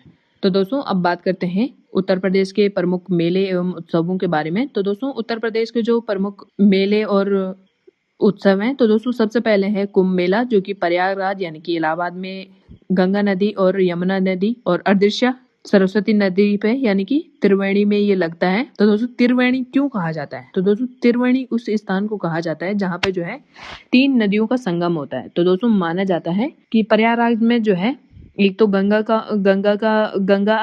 का मिलन होता है और दोस्तों वहीं पे जो है यमुना और वहीं पे जो है अदृश्य सरस्वती का संगम जो है इलाहाबाद में होता है। और दोस्तों यहाँ पर जो है हर 12 वर्षों में मेला लगता है और यह जो है दुनिया का सबसे बड़ा शांतिपूर्ण जन सम्मेलन है। तो दोस्तों ये भी आपको याद रखना है। और दोस्तों उसके अलावा जो है कुंभ मेला हरिद्वार में भी लगता है, जो कि हरिद्वार कहाँ पे है, तो ये दोस्तों ये है उत्तराखंड में। और उसके अलावा आपको तो पता ही होगा कि नासिक वगैरह में भी लगता है। अब दोस्तों बात करते हैं नौचंदी मेला। तो दोस्तों नौचंदी मेला जो है मेरठ में लगने वाला यह जो है हिंदू मुस्लिम एकता का प्रतीक है ना। तो दोस्तों क्वेश्चन इस प्रकार से बन सकता है कि उत्तर प्रदेश में हिंदू मुस्लिम एकता का प्रतिनिधित्व कौन सा मेला करते हैं, तो दोस्तों वो करते हैं नौचंदी मेला और ये लगता है दोस्तों मेरठ में। और दोस्तों यहाँ पर जो है नवचंडी देवी का मंदिर है और यहाँ पर जो है बाले मियाँ की मजार भी आमने सामने है। तो दोस्तों हिंदू मुस्लिम एकता का प्रतीक ऐसे क्यों माना जाता है, क्योंकि दोस्तों यहाँ पे जो है नवचंडी देवी का भी मंदिर है और सामने जो है मियाँ की मजार भी है, बाले मियाँ की मजार भी है, इसलिए जो है इसे हिंदू मुस्लिम एकता का प्रतीक माना जाता है। अब दोस्तों बात करते हैं बटेश्वर मेला की। दोस्तों बटेश्वर मेला जो है आगरा में यमुना नदी के तट पर लगने वाला प्रसिद्ध पशु एवं ऊँटों का मेला है। तो दोस्तों बटेश्वर मेला की सबसे प्रमुख विशेषता क्या है, तो दोस्तों यहाँ पर जो है पशुओं एवं ऊँट मेले का यहाँ पर आयोजन किया जाता है, यानी कि ऊँटों से संबंधित व्यापार वगैरह जो कुछ भी होता होगा ना। और यहाँ पर जो है दोस्तों भगवान शिव के 101 मंदिर श्रृंखला भी बनी हुई है। तो दोस्तों ये भी आपको याद रखना है। यदि अगर आपसे क्वेश्चन पूछ लिया जाए कि उत्तर प्रदेश के किस स्थान पर भगवान शिव के 101 मंदिरों की श्रृंखला बनी हुई है, तो दोस्तों आपको याद रखना है बटुकेश्वर में। तो दोस्तों यहाँ पे जो है आगरा और ये जो है यमुना नदी के तट पर लगता है। अब दोस्तों बात करते हैं उत्तर प्रदेश के प्रमुख मेले एवं उत्सव पार्ट 2। तो दोस्तों शाकुंभरी देवी मेला, तो दोस्तों शाकुंभरी देवी मेला जो है सहारनपुर में नवरात्र के समय पे लगता है। और ये जो स्थान है तो दोस्तों ये जो है उत्तराखंड के जो है सबसे करीब ये स्थान है। तो दोस्तों ये भी आपको याद रखना है। और दोस्तों दूसरा है सैयद सलार उर्स। तो दोस्तों सैयद सलार उर्स जो है बहरीच में हजरत गाजी सैयद सलार मंसूद की दरगाह पे लगने वाला ये प्रसिद्ध उर्स या मेला है। तो दोस्तों ये भी आपको याद रखना है। और दोस्तों उसके अलावा है लठमार होली। तो दोस्तों लठमार होली जो है मथुरा के बरसाने में ये मनाई जाती है। और दोस्तों यहाँ पर जो है महिलाएं, जिन्हें जो है हुरियाने भी कहा जाता है, और दोस्तों पुरुष जो है पुरुषों को हुरियारो कहा जाता है। तो दोस्तों इस पे जो है ये जो लठमार होली है ना, तो ये जो है प्रेम पूर्वक लाठी बरसाकर होली खेली जाती है और ये जो है विश्व में प्रसिद्ध है। और ताज महोत्सव, तो दोस्तों ताज महोत्सव जो है आगरा में हर साल जो है फरवरी में आयोजित होता है और इसमें जो है मुगल संस्कृति, भारतीय कला और हस्तशिल्प का प्रदर्शन होता है। ये भी जो है महत्वपूर्ण है। तो दोस्तों अब बात करते हैं उत्तर प्रदेश की प्रमुख जातियां जो कि उत्तराखंड से संबंध है। तो दोस्तों थारू जनजाति, तो दोस्तों थारू जनजाति जो है यूपी के तराई क्षेत्र यानी कि गोरखपुर आदि क्षेत्रों में सर्वाधिक पाई जाती है। और यदि थारू जनजाति की बात की जाए दोस्तों, तो दोस्तों ये जो है उत्तराखंड के उधम सिंह नगर में भी इनका प्रमुख स्थान है। तो दोस्तों ये थारू जो है ये मुख्यतः जो है तराई क्षेत्रों में ही निवास करती हैं। और दोस्तों तराई क्षेत्र उत्तर प्रदेश का कौन सा है, तो दोस्तों आपको याद रखना है गोरखपुर। और यदि उत्तराखंड का तराई क्षेत्र की बात की जाए तो वो है दोस्तों उधम सिंह नगर।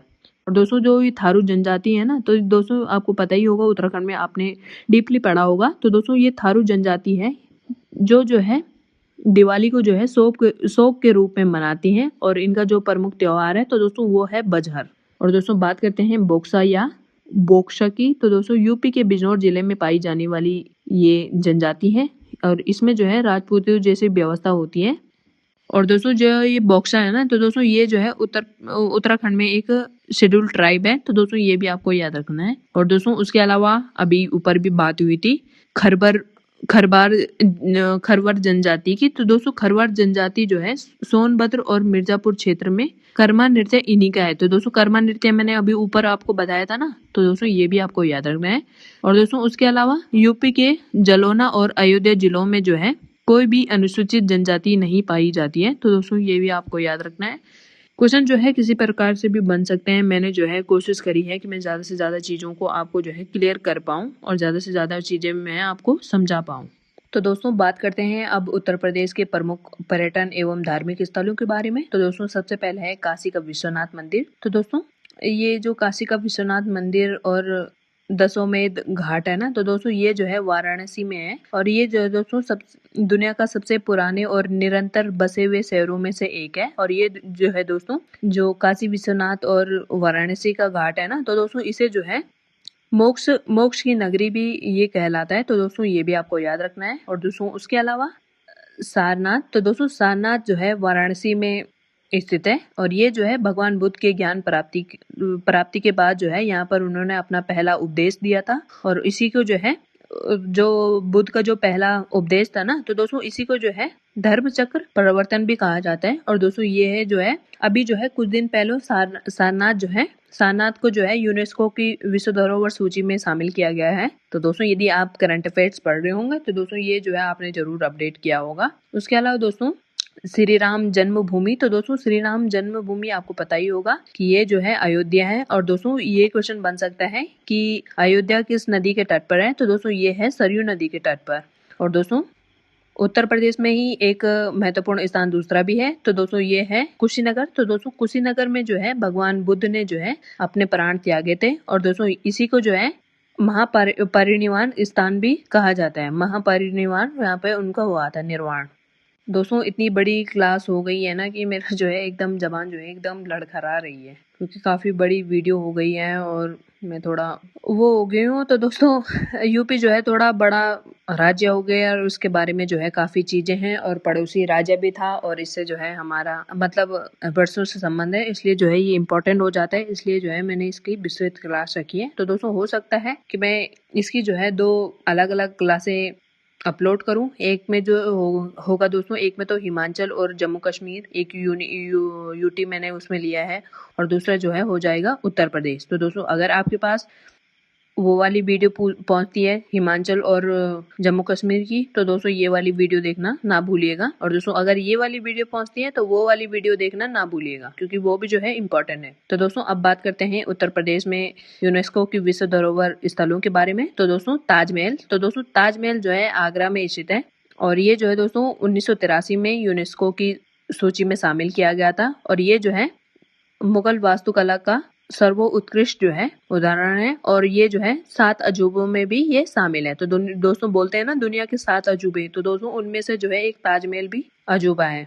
और दोस्तों बात की जाए आगरा किले की, तो दोस्तों आगरा किला जो है 1983 में यूनेस्को की विश्व धरोहर सूची में शामिल हुआ था। और दोस्तों इसे जो है लाल बालुआ पत्थरों से बनाया गया है, और ये जो है मुगल साम्राज्य का एक प्रमुख निवास स्थान था। तो दोस्तों ये भी आपको याद रखना है। और दोस्तों उसके अलावा दोस्तों फतेहपुर सीकरी, ये जो है आगरा क्षेत्र में है, और दोस्तों इसे जो है 1986 में यूनेस्को की विश्व धरोहर सूची में शामिल किया गया था। और जो दोस्तों ये फतेहपुर सीकरी है ना, तो दोस्तों ये जो है सम्राट अकबर द्वारा बसाई गई एक ऐतिहासिक नगरी है। इसमें उसने जो है बुलंद दरवाजा बनाया था। तो दोस्तों सबसे पहले क्वेश्चन यही बन जाता है कि बुलंद दरवाजे का निर्माण किसने किया था। तो दोस्तों बुलंद दरवाजे का निर्माण जो है अकबर ने किया था, और ये जो है दोस्तों दुनिया का सबसे ऊंचा प्रवेश द्वार है, ये भी आपको याद रखना है। और यदि दोस्तों बात की जाए यूपी के प्रमुख ऐतिहासिक स्थल एवं स्मारकों के बारे में, तो दोस्तों सबसे पहले है बड़ा इमाम बाड़ा। तो दोस्तों बड़ा इमाम बाड़ा जो है ये लखनऊ में है, और दोस्तों इसका निर्माण जो है नवाब असफ उद्दौला ने किया था। तो दोस्तों सबसे पहले क्वेश्चन ये बन सकता है कि बड़ा इमाम बाड़ा जो कि लखनऊ में, इसका निर्माण किसने किया था। तो दोस्तों उसका निर्माण किया था लखनऊ के नवाब थे एक असफ उद्दौला, इन्होंने जो है इसका निर्माण किया था। तो दोस्तों ये जो है इसका निर्माण उन्होंने क्यों किया था। तो दोस्तों इसका निर्माण किया था अकाल राहत परियोजना के तहत इसका निर्माण किया गया था, और इसे जो है भूल भुलैया के नाम से भी जाना जाता है। यदि दोस्तों क्वेश्चन बने कि भूल भुलैया के नाम से किसे जाना जाता है, तो दोस्तों आपको याद रखना है बड़ा इमाम बाड़ा, और ये जो है लखनऊ में स्थित है। और दोस्तों बात की जाए झांसी के किले की, तो दोस्तों ये जो है बुलंदखंड शहर में स्थित है। और दोस्तों रानी लक्ष्मीबाई की वीरता व 1857 की क्रांति का ये जो है झांसी का किला जो है एक प्रमुख गवाह है। और दोस्तों बात की जाए अकबर का मकबरा, तो दोस्तों ये जो है आगरा के पास स्थित 5 मंजिला स्मारक जो है हिंदू, इस्लाम, बौद्ध वास्तुकला के एक बेहतरीन मिश्रण इस मकबरे में पाया जाता है। और ये मकबरा है अकबरा को वो इंग्लिश में कहते हैं ना अकबरा हो गया वो, जैसे इंग्लिश में आ जाता है ना किसी पे भी आ लगाने का, तो वैसे ही हो गया वो। तो दोस्तों अब बात करते हैं दमेक उत्सव की, तो दोस्तों ये जो है सारनाथ में है। और दोस्तों ये जो है सम्राट अशोक द्वारा ईंटों से निर्मित यह एक विशाल स्तूप है, और ये जो है उस स्थान को दर्शाता है जहाँ पर जो है बुद्ध ने अपना पहला उपदेश दिया था। और दोस्तों बात करते हैं यूपी के जीआई टैग एवं प्रसिद्ध उत्पादों के बारे में। तो दोस्तों कन्नौज का इत्र, यह जो है पारंपरिक देग बपका जो है विधि से फूलों का जो है असली इत्र इसमें निकाला जाता है, और इसे जो है कन्नौज को जो है इत्र नगरी भी कहा जाता है। और दोस्तों उसके अलावा बात की जाए मुरादाबाद की पीतल कला का, तो दोस्तों इसे जो है पीतल नगरी को भी कहा जाता है। तो दोस्तों अगर आपसे क्वेश्चन पूछ लिया जाए या मैच करने के लिए दिया जाए कि पीतल नगरी किसे कहा जाता है, तो दोस्तों आपको याद रखना है मुरादाबाद को। और यहाँ जो है दोस्तों पीतल के बर्तनों के लिए जाने जाने वाली बारीक नक्काशी, दुनिया भर में ये जो है यहाँ के पीतल के बर्तन एक्सपोर्ट होते हैं। तो दोस्तों ये भी जो है इम्पोर्टेंट हो जाता है। अब जो है दोस्तों बात करते हैं फिरोजाबाद का कांच उद्यान, तो दोस्तों इसे जो है सुहाग नगरी भी कहा जाता है, और भारत में जो है कांच की रंग बिरंगी चूड़ियों का जो है सबसे बड़ा उत्पादन यही होता है। तो दोस्तों फिरोजाबाद में जो है कांच का उद्योग है। और दोस्तों इसे सुहाग नगरी क्यों कहा जाता है, तो दोस्तों इसे जो है सुहाग नगरी इसलिए कहा जाता है क्योंकि यहाँ पे जो है कांच की जो है रंग बिरंगी चूड़ियों का जो है यहाँ पर निर्माण किया जाता है या उत्पादन किया जाता है। और दोस्तों अब बात करते हैं अलीगढ़ के ताले, तो दोस्तों अपने भारी भरकम और मजबूत पीतल व लोहे के तालों के लिए यह शहर जो है अलीगढ़, ये जो है वर्षों से मशहूर रहा है। तो दोस्तों बात करते हैं एक दूसरे प्रमुख उत्पाद की, तो दोस्तों सिद्धार्थनगर का जो काला नमक चावल है ना, तो दोस्तों इसे जो है बुद्ध का महाप्रसाद भी कहा जाता है। और दोस्तों यह जो है खास खुशबू और काले रंग की भूसी के लिए प्रसिद्ध है। तो दोस्तों ये भी जो है इम्पोर्टेंट हो जाता है कि सिद्धार्थ नगर का काला नमक चावल, तो दोस्तों ये जो है बुद्ध का जो है महाप्रसाद भी इसे कहा जाता है, ये आपको याद रखना है। उसके अलावा दोस्तों गोरखपुर का टेराकोट, तो दोस्तों यहाँ के जो है कुम्हार खास तरह की मिट्टी से जो है हाथी, घोड़ा, अन्य देवी देवताओं की मूर्ति को बनाते हैं। तो दोस्तों आपको पता ही होगा कि टेराकोट किसे कहा जाता है। तो दोस्तों टेराकोट जो है पकी हुई मिट्टी को कहा जाता है। और दोस्तों बात करते हैं बनारसी पान की, तो दोस्तों बनारसी पान का जो है मगही पान अपनी कोमलता और मुंह में घुल जाने वाले स्वाद के लिए हाल ही में इसे जो है जीआई टैग प्रदान किया गया है, ये भी आपको याद रखना है। उसके अलावा दोस्तों हथरास की हींग, तो दोस्तों हथरास की हींग जो है अपनी शुद्धता और तेज खुशबू वाली हींग के उत्पादन के लिए पूरे भारत में प्रसिद्ध है। और दोस्तों इसे भी जो है हाल ही में जीआई टैग दिया गया है। अब दोस्तों बात करते हैं उत्तर प्रदेश के प्रमुख संस्थानों के बारे में। तो दोस्तों सबसे महत्वपूर्ण संस्थान है, तो दोस्तों सबसे पहले है भारतीय दलहन अनुसंधान संस्थान, तो दोस्तों ये है कानपुर में। और दोस्तों भारतीय गन्ना अनुसंधान संस्थान या विश्व संस्थान, तो दोस्तों ये है लखनऊ में। केंद्रीय पक्षी अनुसंधान संस्थान CARY, तो दोस्तों ये है इज्जतनगर बरेली में। और दोस्तों भारतीय चारागाह और चारा अनुसंधान संस्थान, तो दोस्तों ये है झांसी में। तो दोस्तों आपको याद रखना है, ये जितने भी संस्थान मैंने आपको लिखवाए हैं ना, तो ये जो है राष्ट्रीय स्तरीय संस्थान है और ये जो है इम्पोर्टेंट है, पूछे जा सकते हैं। और दोस्तों अब जो है बात करते हैं एक बहुत ही महत्वपूर्ण और यहाँ से जो है क्वेश्चन बनने के चांसेस हैं। तो दोस्तों ये है उत्तर प्रदेश और उत्तराखंड का ऐतिहासिक संबंध, यहाँ से जो है क्वेश्चन बनने के चांसेस हैं। तो दोस्तों राज्य पुनर्गठन अधिनियम 9 नवंबर 2000 को उत्तर प्रदेश के 13 पहाड़ी जिलों को काटकर जो है उत्तरांचल, जो कि अब उत्तराखंड का निर्माण किया गया था। और दोस्तों जो पंडित गोविंद बल्लभ पंत है, तो दोस्तों इनका जन्म जो है उत्तराखंड के अल्मोड़ा जिले में हुआ था। लेकिन जो है दोस्तों ये उनका जन्म तो अल्मोड़ा जिले में हुआ था, है ना, गोविंद बल्लभ पंत का। पर दोस्तों ये जो है उत्तर प्रदेश के प्रथम मुख्यमंत्री थे और इन्हें जो है भारत रत्न भी मिला हुआ है, ये भी आपको याद रखना है। और दोस्तों उसके अलावा ND तिवारी, तो दोस्तों ND तिवारी ये जो है भारत के एकमात्र ऐसे राजनेता थे जो है उत्तर प्रदेश के 3 बार तो मुख्यमंत्री रहे हैं और उत्तराखंड के जो है ये 1 बार मुख्यमंत्री रहे हैं, है ना। विकास पुरुष के नाम से ND तिवारी को जाना जाता है उत्तराखंड में, तो ये भी आपको याद रखना है। और दोस्तों बात करते हैं जिम कॉर्बेट नेशनल पार्क की, तो दोस्तों जिम कॉर्बेट नेशनल पार्क की स्थापना जो है 1936 को हुई थी, आपको पता ही होगा। और दोस्तों ये वर्ष 2000 से पहले जो है भारत का पहला नेशनल पार्क था और उस टाइम जो है ये यूपी का हिस्सा था, है ना, जब इसका वो हुआ था, मतलब तो नेशनल पार्क घोषित किया गया था। तो तब जो है स्वाभाविक सी बात है 1936 की बात है, तो तब जो है ये यूपी का ही हिस्सा हुआ करता था। अब दोस्तों बात करते हैं टॉप वन लाइनर रिविजन, मैंने कुछ आपके लिए रिविजन लाइंस मैंने आपके लिए रखी हैं, वन लाइनर। तो दोस्तों सबसे पहले उत्तर प्रदेश का मैनचेस्टर जो है सूती वस्त्र उद्योग के कारण जो है कानपुर को उत्तर प्रदेश का मैनचेस्टर कहा जाता है, तो दोस्तों ये भी आपको याद रखना है। और दोस्तों भारत और यूपी की पहली महिला मुख्यमंत्री, तो दोस्तों ये थी सुचेत कृपलानी, तो दोस्तों ये भी आपको याद रखना है। और दोस्तों उसके अलावा भारत और यूपी की पहली महिला जो है राज्यपाल, तो दोस्तों वो थी सरोजनी नायडू और इन्हें जो है भारत की कोकिला भी कहा जाता है। और दोस्तों यूपी की सबसे लंबी नहर, तो दोस्तों वो है शारदा नहर, ये भी आपको याद रखना है। और जो चौरी चौरा ऐतिहासिक घटना हुई थी, तो दोस्तों ये जो है 4 फरवरी 1922 को हुई थी। तो दोस्तों ये जो है चौरी चौरा नामक स्थान जो है गोरखपुर उत्तर प्रदेश में स्थित है। और दोस्तों कई बुक में जो है चौरी चौरा की घटना जब हुई थी, तो दोस्तों उसमें जो है कहीं पे तो 4 फरवरी है और कहीं पे जो है 5 फरवरी है। और दोस्तों ये चौरी चौरा की जब घटना हुई थी ना, तो इसमें जो है पुलिस चौकी को जो है पुलिस के समेती, मतलब इसमें जो है पुलिस के कर्मचारियों की सहित जो है लोगों ने जला दिया था। तो दोस्तों इसके कारण ही जो है गांधी जी ने जो है असहयोग आंदोलन को वापस ले लिया था। और दोस्तों उच्च न्यायालय की, तो दोस्तों उच्च न्यायालय जो है यूपी का उच्च न्यायालय प्रयागराज में स्थित है, ये मैंने आपको बताया था। और 1866 में ये स्थापित था और पहले जो है ये आगरा में था, पहले ये इलाहाबाद में नहीं बल्कि आगरा में था। जबकि जो है उत्तराखंड का जो न्यायालय है ये जो है नैनीताल में है और अब जो है इसकी शिफ्टिंग जो है हल्द्वानी में करने की प्रक्रिया में है, अभी हुआ नहीं है, प्रक्रिया में है। और दोस्तों बात करते हैं हेमंती नंदन बहुगुणा, तो दोस्तों हेमंती नंदन बहुगुणा जो है इनका जन्म पौड़ी गढ़वाल में हुआ था और ये जो है उत्तर प्रदेश के 8वें मुख्यमंत्री रहे थे। दोस्तों उसके अलावा यदि भौगोलिक और हिमालयस की बात की जाए तो दोस्तों शिवालिक और तराई भावर जो है यह भौगोलिक क्षेत्र जो है उत्तराखंड के दक्षिणी तलहटी और यूपी के उत्तरी हिस्से को जो है आपस में जोड़ता है।